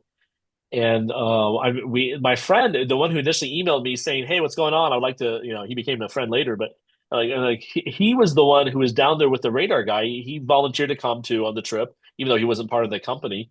And so he paid for his own way. And then he was helping the radar technician. And this guy, him was down on the Ark. So most of the time they keep everybody out. They don't want any interference with cell phones. And so it's just those two and one local friend of mine down there on the Ark, and they had their phones off. But my friend, he was down there with his helping with the radar guy. And when they see that, they stop and I remember there's a video. He takes out his camera and they're looking through I want to call it footage, but no, the results on the screen. And they're basically dialing down through the depths, like 1 meter, 2 meter, 3 meter. When they get to 3 meter, suddenly the radar guy goes, "Hey, look. This is," I forget how he says it, but we have it on video because my friend had his phone recording. And it basically shows these perpendicular lines and parallel lines. He said, "This is something here. It's just not natural noise." And they run up the hill to go to the Noah's Ark at the visitor center. And that's where everyone else is just kind of sitting around. And they tell the Science Channel TV crew, and they get so excited. "Okay, we got to sit you guys down for interviews." And so they put the company there to the VP, who was actually, he came on the trip to help manage it all. They interviewed him. They did interview the radar guy too. And they were very excited. And then the next day, this is the most interesting thing to me, was the producer came up to me. Again, they all tell us that that they don't really care about this topic, whether it is a job. They're not believers. But he said, I told my grandmother last night, who's the Catholic believer. He said, "Look, we're getting good results, and we could possibly be walking on the remains of Noah's Ark." And so and he was so excited about sharing that with his grandmother, and he told us the story the next day. And of course, it was great that she heard that. I'm just hoping it made him some type of impression on him for eternity. But anyways, so the work was finished. The film went out by the Science Channel. And in 2020, I ended up staying here in Turkey. It just worked out that way with the better, the dollar goes further here. The borders were closed. I wasn't sure how long the borders would be open. And then my friend had a place for me to stay.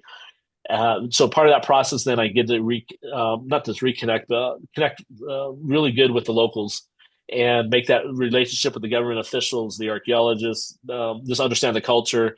And it actually helped the locals a lot. I remember during the pandemic, because the tourism had shut down, the economy around here is mainly tourism. People climbing Mount Ararat, looking at Ishak Pasha Palace, or going to see the Drup on our site, and no tourists. And so the people I worked with, whether the guy who manages the business center or the people I was living with and some of the other people, I was buying their groceries for a couple months, because they had no money for food. And so we would load up the taxi full, like I just go to the supermarket and say, okay, fill it up, whatever you need. And then we'd drive it to their home in their village, and then they would be so amazed and thankful. And so that's the type of connection that they never forget, and they have helped us so much because of that, that type of generosity. But anyway, so fast forward 2021. So we did this whole expedition in 2019 before I reconnected with Salih Bayraktutan, the Turkish geologist. I don't know why. Someone said he was hard to get a hold of, or he was doing something else. I don't know what happened. I know he had some other like family problems too, and he told me later about. But I didn't have any connection with him from 2000. Now, after I met him that 2 times in 2000, but then in 2021, I think it was like January, February, we go to Erzurum, and my friend brings me there, and I finally reconnect with him, and I tell him all that we've been doing. Said, hey, a couple of years ago we just did this GPR. But I tried to get in contact with the archaeologist who initially found the right angles. He wasn't returning my emails, so I thought, well, maybe he's done with the Noah's Ark topic. At any rate, so I'll have to find someone else to analyze, because I wanted, I had more questions. The initial analysis was very brief, but I wanted to ask, have a conversation about what he found and help have him interpret this data or find some more stuff out of it. And so I thought, well, I have to find someone else. And so I told Salih what's going on. He said, oh, I know a lady who's a geophysicist in America. She has her own company, and she has 30 or 40 years experience in the field, and one of the best for radar analysis. Send her the data. I think she'll do it for free because to help Salih out. And so I contacted her, and she said, sure, we'll do it. So I uploaded all these gigabytes of data, and they were about 6 months looking at it because they did their off time. We weren't paying them to do this. And then I remember the fall of 2023, she emails me back finally and like, hey, did you guys dig a tunnel down the middle of the site? For the pointed, it's kind of hard, down the middle. And I tell her, no, this is the middle of the mountainside. She's not part of the Noah's Ark research, not part of our team, just a random geophysicist looking at this data. So she doesn't know anything about it. But she's finding things, and she says, well, I was wondering if you dug a tunnel, because I see a tunnel that if you hunch down, you can probably walk through parts of it, and they connect, like there are voids, but they connect through all the way down the center line to the middle of the boat shape. I'm like, what? I gotta see, like, she's explaining this over email, but I said, I want to see this. And so we schedule a Zoom call like we're doing right now, and I record it. And she explains everything. I think it was about an hour long, and then we went back and forth over email too. And then even we got more results even after that. But the initial results she gave us, we were able to get screenshots and then make a 3D model. But it's showing a central tunnel about I think it starts at 4 meters down, and then it goes down, since it's about 2 meters high, to the 6 meter level. And it's chunks of the voids all going down the center line, and then it connects at the 6 meter level, like you can say the floor of this, I call it a hallway, corridor, where it dead ends, the floor is the start of this massive void that goes all the way. It's squarish in nature on 2 or 3 of the sides, and then it goes straight down to 13 meters. Basically, that's where we lose the data. So it could go further. Maybe it goes, who knows how much further. But that's where the 100 megahertz, this was the 100 megahertz antenna. So that's the more powerful one that goes deeper into the earth, but it's less resolution. So maybe you won't find a spoon or something, or like a pottery, but you can see a big room of the void. And she found this. So she I call it the central atrium. If you think of Noah's Ark and how they have light and fresh air and access with the ramp to all the 3 floors, you have to have something. Without an elevator, you had to have something. So this would be a big open space, and it's in the middle of the Ark. And if you go to the Kentucky Ark, the Answers in Genesis Ark encounter that everyone takes the picture of, I've been there in 2018. I was there. So if you go to that, their model, which is almost the same size as this, it's a little over 500 feet long, their Ark, they have an atrium going down the middle, all the way down the middle of their Ark. And you can then look like a balcony. You can look down on the next floor below. So what we're seeing on this, the real site, they say, is that you're finding this in the center, this big cavity, if that's what it's for. Maybe they had what do you call it? I can't think right now, but to lift up stuff on platforms with ropes, the lift up each floor. Maybe the part of the ramp system went through there. Definitely fresh air and even lighting from the very top window could have been brought in to all the other decks. But the other thing she had found was it wasn't just the central corridor going down the middle, but on the west side, so this side right here, in the inside edge, there was a broken up one following the inside of the boat. So it's kind of curving along the inside at the same depth is another broken up corridor of different voids going along there. And so if you think now this side was showing nothing, east side is blank, so it's either it's all filled in, there's no voids or decayed away. But if you think of the ship having symmetry, it's possible, that both sides. If you think of Noah's Ark being laid out, if the inside hull on both sides would have, access, hallways you can walk, and then there'd be the rooms where the animals are kept and food and supplies, and then a central corridor too going down, and that's how you access all the rooms from either side. So that, and what's really interesting, this is how it matches up with what Ron was saying. Now he didn't have I want to say that I don't know if he had a central. I don't remember if he had a central corridor like that. But I remember him telling this for sure that this is the south end, is the upper end. He said that upper end was the best preserved area. And from our radar data, we're noticing that too. Now he talked about seeing rooms and something like that. No, he used different antennas, but the first ones when he saw the 13 lines going across when they did that initial scan in, I think it was June of '86, that was with a 500 megahertz. So high resolution, higher megahertz, but not a lot of depth. So whatever it was picking up, it's just right below the soil for that initial thing. They got them all excited and they were on the news because of that. But then later he radared the whole ark with different antennas. And then he was able to recreate his own model. Now, this is the interesting thing, because, you look at Larson's scans, which went really deep into the earth, because there uses ERT, which is electrical current. And so it goes much deeper, but it's less resolution. So you can see bigger shapes, but you can't find, like if I put my phone on the ground, it's not going to find it way down in the earth. But if you have, like radar, a certain depth, you can see the shape of it on the radar. So Larson, though, was picking up a much deeper hull, this hull shape. And this was way past where Ron was saying the end of the boat. What we're noticing, like today, the hallway that you see today in our GPR results, that's at the depth that in Ron's model, he thought that was the he thought like right below that was the hull, and we're noticing no, that is part of the second deck, and then the hull, the hull. When I say hull, I mean like the ship. Not hallway, but hull with a U in English. So the hull of the ship, that is much deeper, not what Ron thought. And so he thought it was all decayed away, and this the hull and then deck was there, and then the top deck gone. We're all agreeing on that, except we look like we have a much more preservation on that second deck, and then below that is a really deeper hull. So this is things we need. The ground truth, they call it, where ERT and GPR, you're seeing the shapes and the right angles, the parallel lines, the voids. You see that, and the layers. But we need to get down into there, whether it's excavations or core drilling. We need to get samples out and see what they are. I believe it's Noah's Ark. So, but whatever the process of preservation, whether the wood decayed away and the material filled in and left those shapes, or whether it's actually the petrified wood itself, we will someday find out, I hope. Right. So do you plan on staying there? Yeah, I do. I love it. I love Turkey. I don't know if I'll stay in Doğu, but it's kind of far remote. The more I travel throughout Turkey, I always say, wow, this is a beautiful town or city to live in. Lake Van is so beautiful south of here, the capital of Urartu. We get the name Ararat. It's like 2 hours south. That's beautiful. It reminds of like Swiss Alps. Then Southeast Turkey is more has the Arab influence. It's hotter in the summer.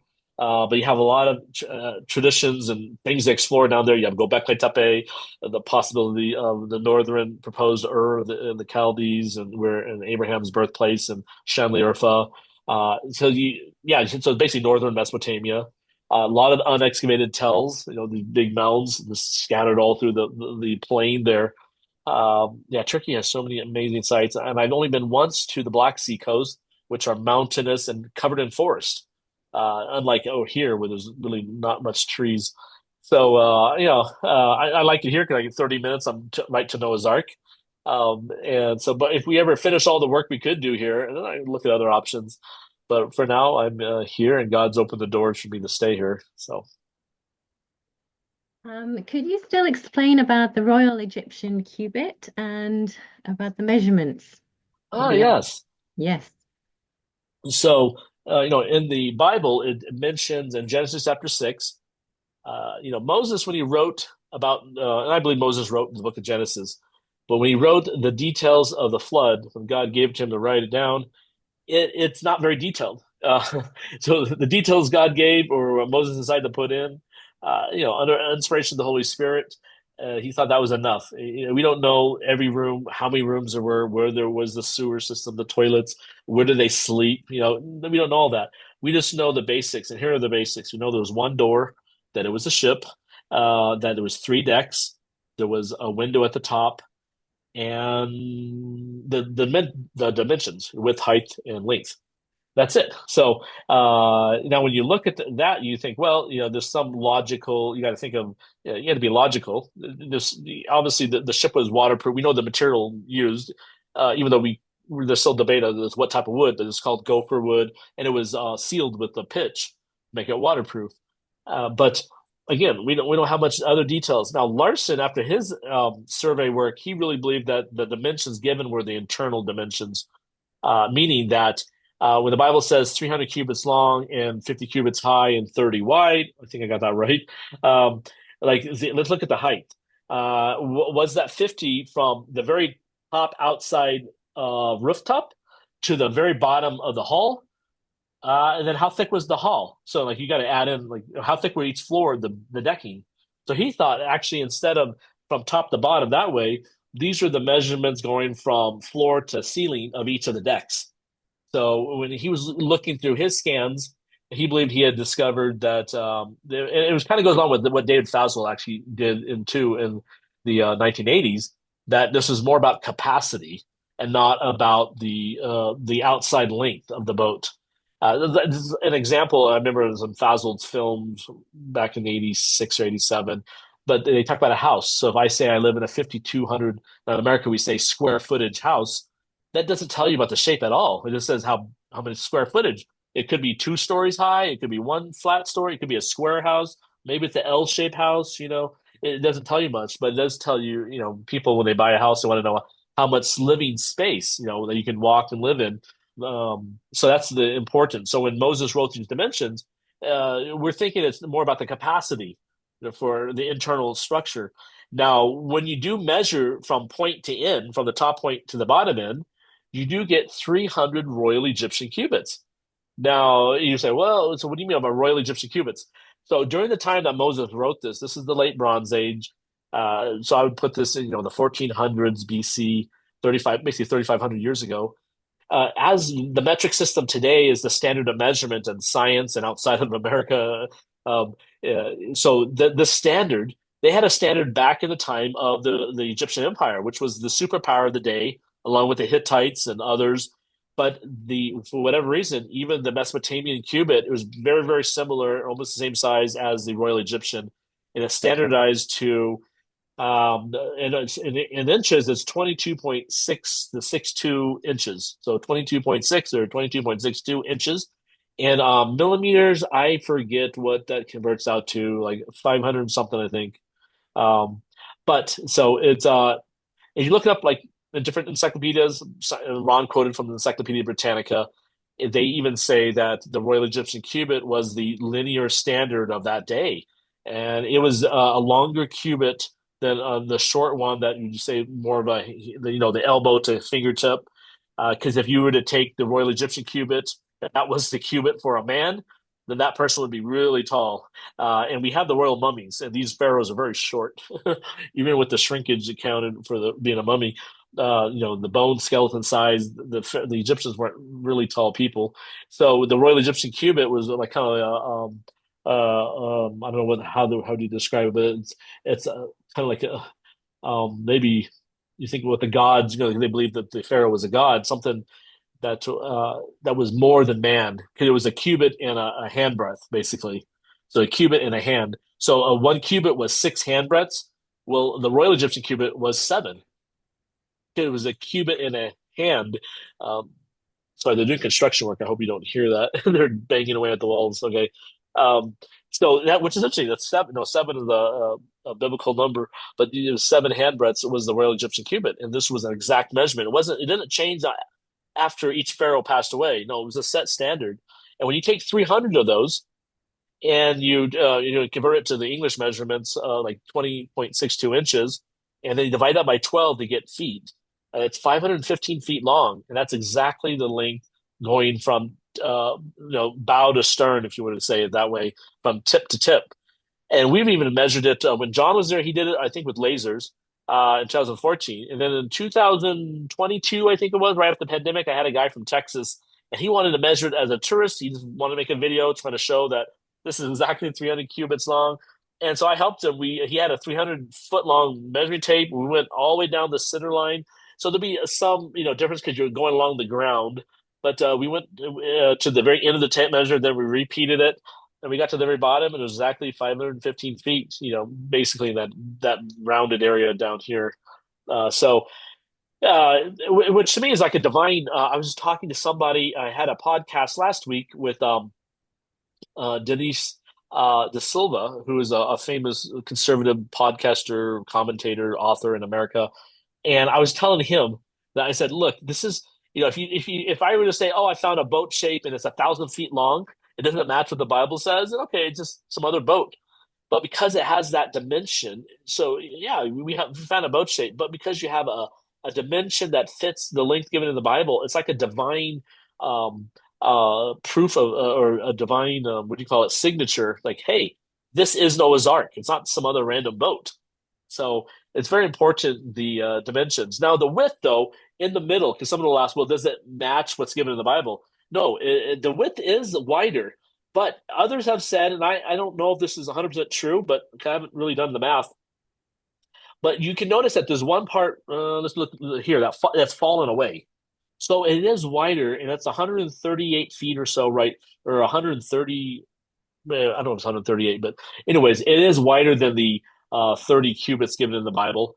On top of that, you could say as an ancient vessel that as the rib timbers of the ship gets old and fall apart, it crumbles away and gets wider. And you see that in other archaeological sites. But some people have also proposed that if you put the pieces back together and then you look at the average of each side of the boat, so if you do the average, because it is pointed on the end and then rounded down here, so it's not just one parallel dimension. When you do the average, it does come out to be the biblical length. I saw that in an old paper, and I haven't done the math to figure that out because we do have that problem because one of the sides is further splayed. So if we put it back, maybe it does. I need to double check on that. So that's how they explain the width.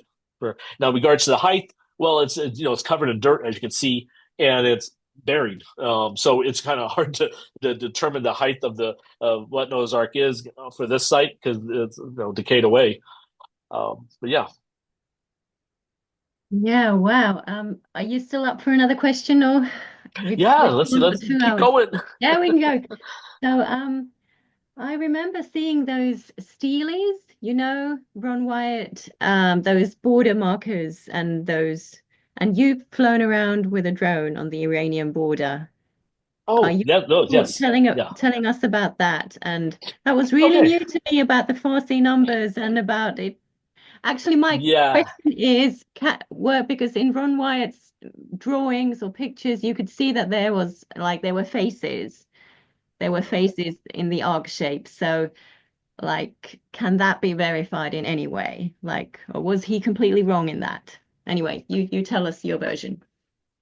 Yeah, well, so many people have tried to get up there. I remember even my first trip here, we talked about, we should go up there because in Ron's different interviews, he said this is very important. It is. If you can find an inscription or a petroglyph that has, the shape of Noah's Ark and all that and the story of the flood, that's very important. So again, it's the Iranian border, as you mentioned. So it's kind of an off no man's land, off limits area, no fly zone, you could call it. So but Ron said this once later when he met me. He said, "You're very tenacious, Andrew." I would always call and ask the same questions if he wouldn't answer. And even here, so I didn't take no for an answer. So okay, we're gonna try to get access, and that's where living here and becoming friends with the gendarme, the military commanders, and the locals who can vouch for you because you're a foreigner. That helps. You can't just show up on a tour and say, "Hey, I want to go up there," and then you get turned around right away by the soldiers. And we've done that ourselves in 2014. We went up there, and we actually got into the military fort. They brought us in, and they said, "No, you can't go," but we got a group photo with the commander. And then they sent us on the way back down. And I know others have tried to get up there. Well, it was during the pandemic that this Turkish archaeologist I met. That was the one good thing out of it all, because we don't work with her anymore. Sadly, it didn't work out. A lot of these people, anyway, I won't get into that. But anyways, she did one good thing, and that she got the permission to get me up there. So I was her assistant for that. And she got a permit. And she said, "Andrew, this had to go all the way to Ankara because you're a foreigner. And Ankara is the capital, and you have to, get special permission to get a foreigner on the Iranian border, very sensitive area." And what I wanted to do was fly a drone. So first, when we got there, so my first trip there, we were turned away in 2014. In 2019, my friend, the one who saw the big skull, and I was living on his property, he I forget what happened. I think we went with her, the same archaeologist. We went up there, and we just wanted to see like where the markers were and see if they're still there. Because maybe they're all torn down. And on that trip, we get to the very because right now there's the big tower you can see. It's a Turkish military tower from the Ark site. You look up the valley, and then the reason why we're looking at that valley because there's two valleys, and they kind of converge where the Ark is. And if you look on Google Maps, it looks like both of them could either one could be the landing where the Ark originally landed. So what you see today, where the Ark is, that location, most people who accept this as Noah's Ark, they say that's where it's at today, but that's not where it landed, after the flood. You think if the flood waters, receded, the Ark would have landed near the top of the mountain range here, not in the middle of the mountain, not 6,500 meters or feet, I mean. So Ron's theory was that the original landing was this West Valley, goes up this way, all the way past the end of the photo. And Fazled and Salih Tutan and David Deal, they were looking at the other valley near what they call let's say escarpment. It's that limestone cliff, and people had different names for it. But that's where they were looking. So Ron went up in 84. He was exploring all of this before it was, back then it was very easy. You still have soldiers on the border, but it wasn't as tightly controlled. And so him and his Turkish tour guide, they went up there, and the guy, his liaison, was able to talk and translate to the soldiers, talk Turkish to them. So they let them explore. And Ron found these broken pieces of rocks that had these carvings on it that he said they had cemented together into border markers. But he went there twice, I think it was. And then after that, he was not able to get access anymore. Once was 84 and the other was 88. And there's at least two markers that he documented that he thought were these border things. And so when we come along on that second trip, we get right up to the one main marker that he said had the faces and the boat shape and the one bird. That's marker number 65, actually. So we get there, and we notice right away that there's a barbed wire fence on this side of the marker, on the Turkish side. And the border marker itself is actually half owned by the Iranians and half owned by the Turks. So on the south side, the other side is actually Iran. The north side that we're looking at is the Turkish side, but we can't even get to the north side. It was a barbed wire, bunch of barbed wire laying there. And on top of it, the commander said, if we were to cut open the barbed wire and let you go through, that'd be a big problem because it's mined out there. It's a minefield, and so we don't want to get blown up. So he was the one. So first thing we did, we noticed on that second trip that, okay, good, the markers are still there. We took pictures the best we could from the Turkish side, looking through the barbed wire. And that was it. Then later on, when this archaeologist was doing more work for us, I said, look, get, the biggest thing, if you can't get the excavation permits right now, take me to those markers. And finally she did. This was, I thought it's either 2022 or 2021, one of those years. But it was in July. I remember 1st of July, We get up there. She takes me to there, and we bring in another tourism official who had a nicer DSLR camera. And we take as many photos. We looked at it like they're about spaced every I don't know, maybe 500 meters, maybe less than that actually, than 500 meters. But they're evenly spaced. And we go to at least two of them, but they're all behind the barbed wire fence, and we couldn't do anything but take pictures. So the commander on that trip, we were talking about like, how do we do this? And he said, well, one option is to fly a drone, and then you can take pictures on the other side, because that's the side I was interested in. And at that time, because, in Ron's book, Mary Nell's book, but in Ron's material, he had two different pictures of two different markers. One is the one that had the, you can say it doesn't show 8 faces, but it has the part of the pointed end, you can say, of the ship, and then the bird shape. And then the other one, he's standing, that one, he's standing like beside it with some soldiers. It's actually a video screenshot. But then there's another photograph of that where he's standing on top of it. So it's a very small set of stones, short in height. But then there's another one, he's standing right beside, very tall. Ron was a tall guy, but this one was a really tall pillar of stones. And that one, you can clearly see the darkened carving. It was blackened. Like they carved it and then they darkened it. And it showed what Ron thought would be one, the bird, and the other part, maybe the mountain range, like the escarpment. It was kind of a longer symbol. And so those are the two things. And I assume that they're next to each other because they're numbered like 65, 66, 67. And so when we got permission and our permit, I had to tell them exactly which marker I wanted to fly the drone around. And so I asked for number 64, 65, 66, and 67. And I should have asked for 63 because now once we did all that, that second one where Ron is standing next to the very tall one, it's the one at the very point, the tallest elevation at the very end of the escarpment, that cliff face. And at the very top there is a little Turkish observatory, the military building. And beside it, it would be the marker that Ron is standing next to. That's number 63. So anyways, I get up there. So for that trip in 1st of July, we document with a nicer camera, and the military commander says, why don't you use a drone? I said, okay, we have one. We need permission. And so the archaeologist, the lady, she said she'll go try to get permission. Within a month, she comes back and says, we can do it. I'm like, what? And she said, well, they had very specific instructions. So you can fly your own drone. But the military commander has been told that you're only allowed to take pictures, no video and all that. So we get up there. I'm like, oh, yeah, this is great. So we get up there to the border. Of course, we do the formalities of chai and all that, drinking tea. And then he takes us further out along because there's a new wall now that Erdogan has built. It's like, what is it? Almost 7 meters. It's like 20 feet high cement wall. And there's openings in it here and there. But then there's a barbed wire fence on the other side. And on the other side of the barbed wire fence are these border markers.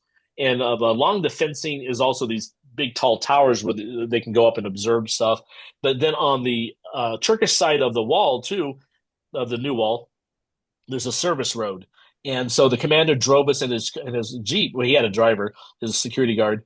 And so the commander and them, we were in the back, and they drive us along to each point. And I'd get out, make the video, get back in, go to the next one. And the first two, he was very careful. Like he was watching my screen. I was so nervous because at first I didn't ask questions. I didn't say, did you ask the Iranians for permission? And I wasn't sure, it's a minefield. How close can I fly to the ground and not blow up the helicopter, the drone, I mean. And or will the Iranians shoot it down? This is my personal property, and it's very expensive drones. So it was very nerve-wracking, and he was watching my screen and saying, okay, no video, only take pictures of the objects, fly to them. And my goal was to take pictures of all the sides, the 4 sides. And so we did it. Now so 65 is the famous one that had the boat shape. 64, that's the one I thought Ron was standing next to in the other photograph, but it ended up being 63. But 64, we film, I take pictures of it, but because the access road at that point is further down on a valley, and this marker is actually further away from the wall and the barbed wire line.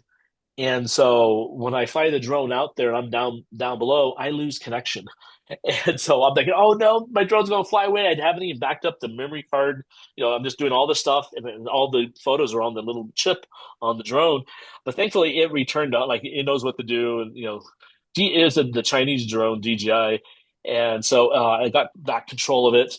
But when I noticed later when I looked at the photographs, it did not take pictures of the Iranian side, which is not it's okay. But what we noticed right away. So the one thing I noticed when I got there on the very first trip is that on the Turkish side there are sprayed numbers. Like I don't know what the word is. Not Roman numerals, but it's the numbers we use, like 1, 2, 3, 4. And the Turks in Turkish language they use the same numbers. So on that side you will see it's sprayed 65, and then all the ones they like 66. It goes to the west, it goes higher, and then going this way it goes 64, and then I didn't get permission to do 63. So I noticed the Turk side had numbers on it. When you get to the other side, I noticed that the Iranians that they had sprayed on with black paint symbols. It's not 1, 2, 3, 4 or whatever. But when you look at I don't know Farsi, so when you have to go on Google and look it up, you look at the number system of Farsi, that's what it is. So the other side, the Turkish side will say like 65. The other side would have the Farsi version of that number on the Iranian side of the marker. And all the markers you see 66, 67. When you get to the one the famous one that Ron was standing on and standing next to, that had we thought the boat shape, and now that boat shape's covered up or been taken away for the carving of it, but instead it says 65, but not like our 65 Farsi 65. So what is Farsi 65? Well, in Farsi, and I've seen it with the truck drivers because we're right beside the border. So a lot of Iranian trucks come into Turkey because of international trade, and their license plates have the Iranian numbers. And so whenever I see one, I always get my camera out and get a picture right away because usually there's a number 5 in there. And so the Farsi number 5 is the upside down heart. So it's like, like that, has a pointed end, and it goes all the way down. And so here's the thing that I didn't even have to go up there to notice this. I could have used Ron's old photographs. I have the high resolution copies of his photos digitized. When you zoom into that photo of him by the marker in 84 or 88, because he went twice, I don't know which year this one was, but you see that heart shape because it's broken. So you'll see the pointed end, which looks like the door up in our sight. But as it's going down, it doesn't go down to some like finish a boat shape. It actually curls up in. So it's the right side of a heart, which is the 65 in which is the number 5 in Farsi. And just to make sure that's true, when you go up to number 63, and so again, I couldn't drone that one because I didn't put it on the permit. But just looking at Ron's photo of 63, it's the far and he puts it, it's in the book of Doomsday, the Doomsday book by Mary Nell. She talks about how it's like, oh, we don't know why they darken the numbers. Well, just like today, they spray paint it black. In the past, they would carve the Farsi numbers into the rock, and then they would paint the numbers black. That's why they were black. She was wondering, she was assuming that these were ancient, and then someone made it black. But when you look at that photo of Ron standing by that tall one, 63, it's exactly Farsi 63 there, and it's not anything with a bird or anything like that's the symbol. In fact, I was in Switzerland last month, and one of the guys in the studio is a Christian from Iran, and he was helping us do filming about the Noah's Ark topic in the studio. He's a professional for videography and all this. And I said, "Oh, so you know Farsi?" He said, "Yeah, I know Farsi." So I sent him. I said, "What does this photo say?" I just showed him the photo without telling him anything about Noah's Ark or anything. So, oh yeah, that's 65. And, oh, that's 63. He said, "Oh, so there's a Farsi number." He said, "Yep, that's Farsi." Oh, okay. I didn't mention anything about Ron or about ancient inscriptions. I was like, okay. So then the next thing, and again, this is where we didn't even have to go there to notice this. I mean, we could have just used Ron's old photos. But if you look at the bird, where Ron thought it was a bird, so you look at his reconstruction. And again, I'm going to just say right away, someone is just tuning in now. I'm not attacking Ron. I'm just saying what we discovered. We're going where the truth goes. We're just trying to figure things out. No one's been up there since his days, and I really believe God led Ron. He did a lot of amazing pioneering research, but only the Pope says that he's perfect. Everyone's imperfect. So when you're looking at data, if you look at how Ron looked at Mount Sinai, there are things at the base of the mountain where his understanding changed because he looked at different theories and his thinking was evolving. And so if he were to see this today, I'm quite sure he was, oh yeah, that's Farsi. Okay. But so since he was only up there 2 times and he took some photos of broken rocks, he was thinking it's more than that. But so if you look at the birds and his reconstruction drawing, this is where you might have to insert these images, but his drawing has the bird shape, like his reconstruction. But if you compare that to the actual photo, his photograph, not even mine, his 2 photographs that shows the bird shape, they're not even drawn the same. The one on the photo, that's the carving on the rock, that's a Farsi 6. And you can see how it's drawn. But when he reconstructed it on a piece of paper, no, he drew it like a bird. And so it doesn't even match what is seen. So right away, the birds don't match at all. The 63 one is actually a 3, because in Farsi, the 2 and 3 is very similar to Arabic. It has like the thing going up and then like 2 humps or 1 hump. So it's very similar. So some of the Farsi numbers are like Arabic numbers, others are not. Like the 5 in Arabic is a circle, I think, like or 0, and in Farsi it's a heart. So it's almost like a 0, but it's a heart shape. But yeah, so the birds don't match. The 3 is for sure a Farsi 3 and not part of the mountain scene or something. So you asked about the the Ron drawing had 8 faces inside of a boat shape. Well, there from what we saw, what's there today, and if that one, just even using his photograph of what he thought was the boat shape, zooming in, you can see it's a heart. So I don't know if he saw something else, and then his photograph is of something else. But what we see today, there's nothing there that is a boat shape with faces in it. And if he's using what he's published as the evidence, meaning that one shape that's actually a half a heart, then no, there's no faces on that, and it curls up as the bottom part of that heart shape at the bottom. So that, but here's the other thing, that border area is very difficult to get up to, even before the wall. They're watching down on the Turkish side, so I sometimes go up there with the shepherds, and but I always tell Nuri, Nuri arranges it. The guy who runs the business center now, he's the new Hassan, and I always tell him, he's a friend of mine, so, and he gets, he says he gets permission. I hope he does. Hey, I want to go here. Can you get permission? And he'll tell me, okay, you can go this day. And so I go up there with tractors. Sometimes I walk all the way down to the ark site on my own, or with a shepherd kid, because you have the sheepdogs out there that can attack you. And so there's a lot of unexplored areas, but a lot of the areas, like even Ron's original landing site, which is right below this marker, that valley there has been cleared out of rocks and stones so they can plant. And now they have tractors. So every part of the mountain that they can, they're planting their wheat, no matter how steep it is. So what Ron remembers seeing, this 120-foot section, he talked about the bottom of the boat missing, and maybe they got embedded, and he saw some rock pieces up there. We can explore some more up there, but so far what we've seen, that's no longer in existence because they cleared out all the rocks. So those special rocks that Ron said had a different color might be piled up on the side of the field maybe now. So there's more we can look up there. One thing we're still trying to do is the escarpment, to fully survey that, because along there, Ron believed that he had saw animals. And he talked about animals that existed in the past, but don't exist today in Turkey. He mentions a giraffe, elephant, and I don't know if he mentioned a lion, but there's some of these bigger animals that were carved on a rock there. But he doesn't mention, he gives the general area, but he doesn't say like the size. Did he see like a small stone and they're carved, or was it like massive billboard size? So that's one thing we never asked him. I wish we did, but so I've been up there twice with the military. They were escorting me up there, and then I'll just climb around looking. But I always feel like I have to go back because you always felt like you're under pressure.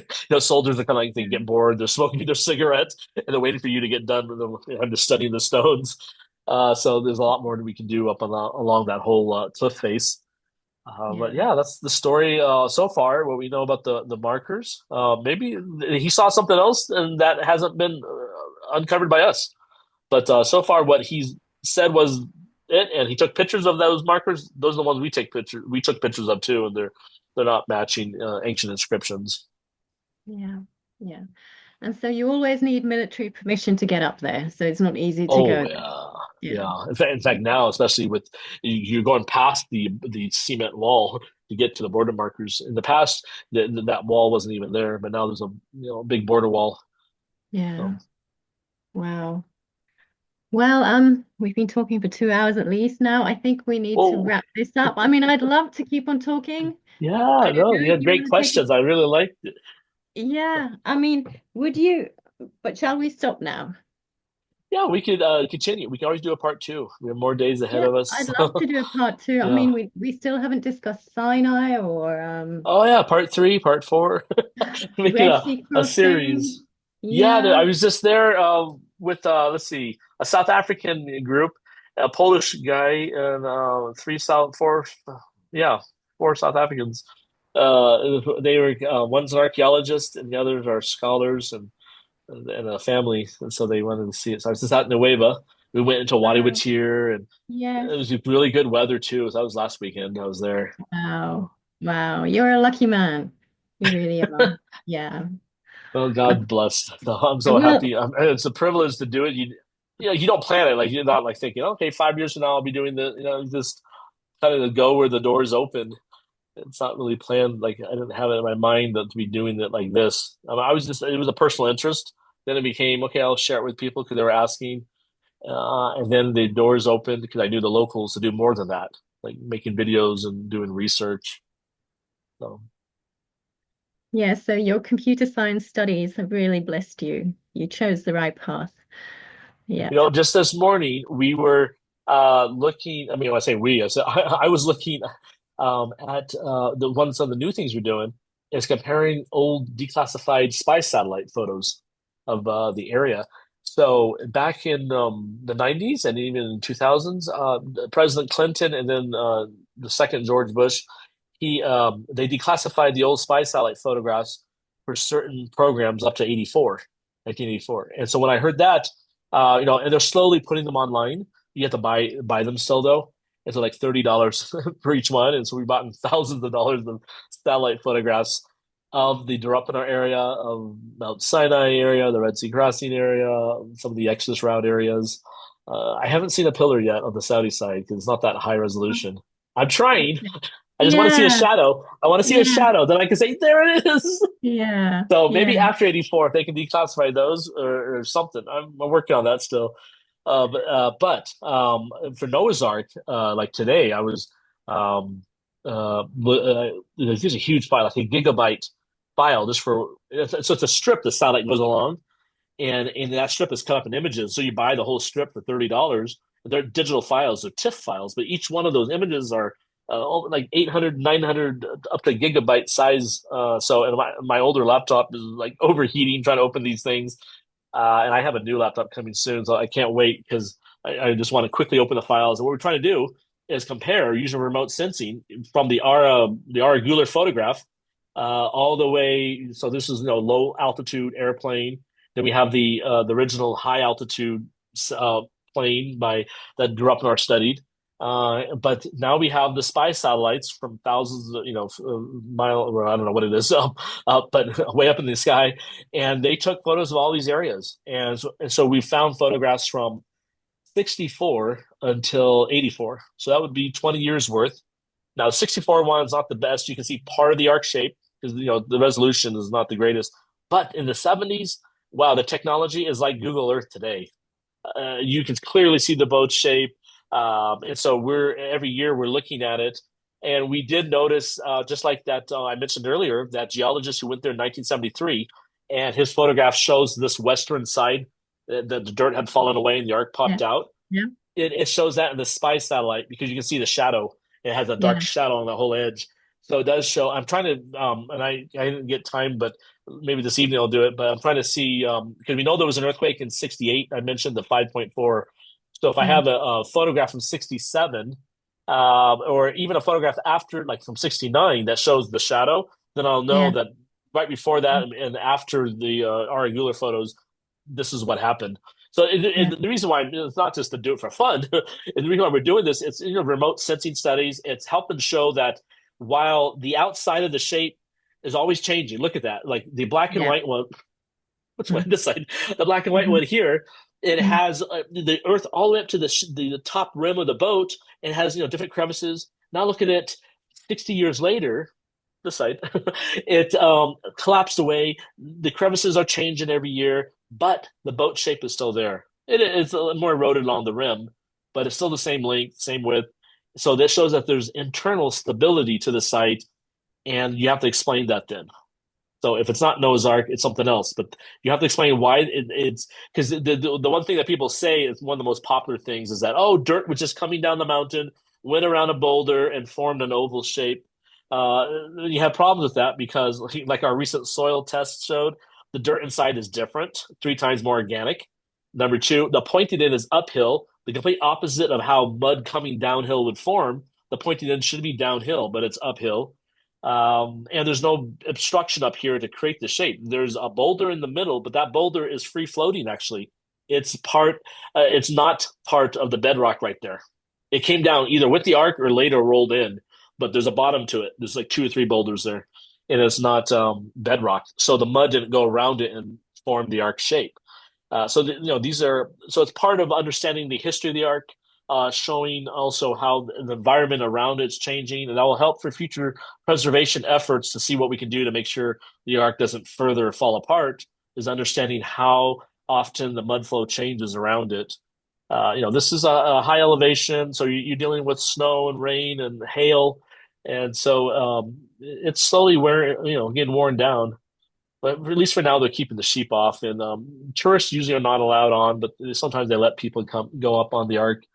So we're studying these old satellite photographs, and I can't wait to publish, put out on YouTube. And this year they're having the symposium. So if you guys want to come out to Agri University, the local university here, and the 3rd week of October is every 2 years they do it. This year they did it 3 years later, but it's the Noah's Ark Mount Ararat Symposium.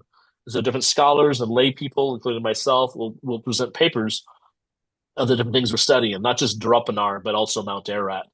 The exact dates we don't have yet. I'm going to the university this couple days from now, and one of the things they're going to talk about is the symposium, but it's definitely the 3rd week of October. So once we get the dates, we'll publish them. And so they're looking for presenters. So we have 2 from Australia, some friends of mine presenting. We have, of course, Americans coming out to present. Anyone who that's covering this area, this topic, would like to present. Usually the papers, the abstracts are due by August. So you have time to come up with an idea and write it. And then you can give a talk to the audience there. Wow. So yeah, you are the contact guy, right?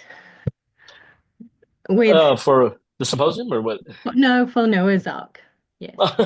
Well, there's no other really team. I know there's a New Zealand group they're trying to do stuff, but I'm not trying to toot my horn or anything. But for our efforts, no one's done this.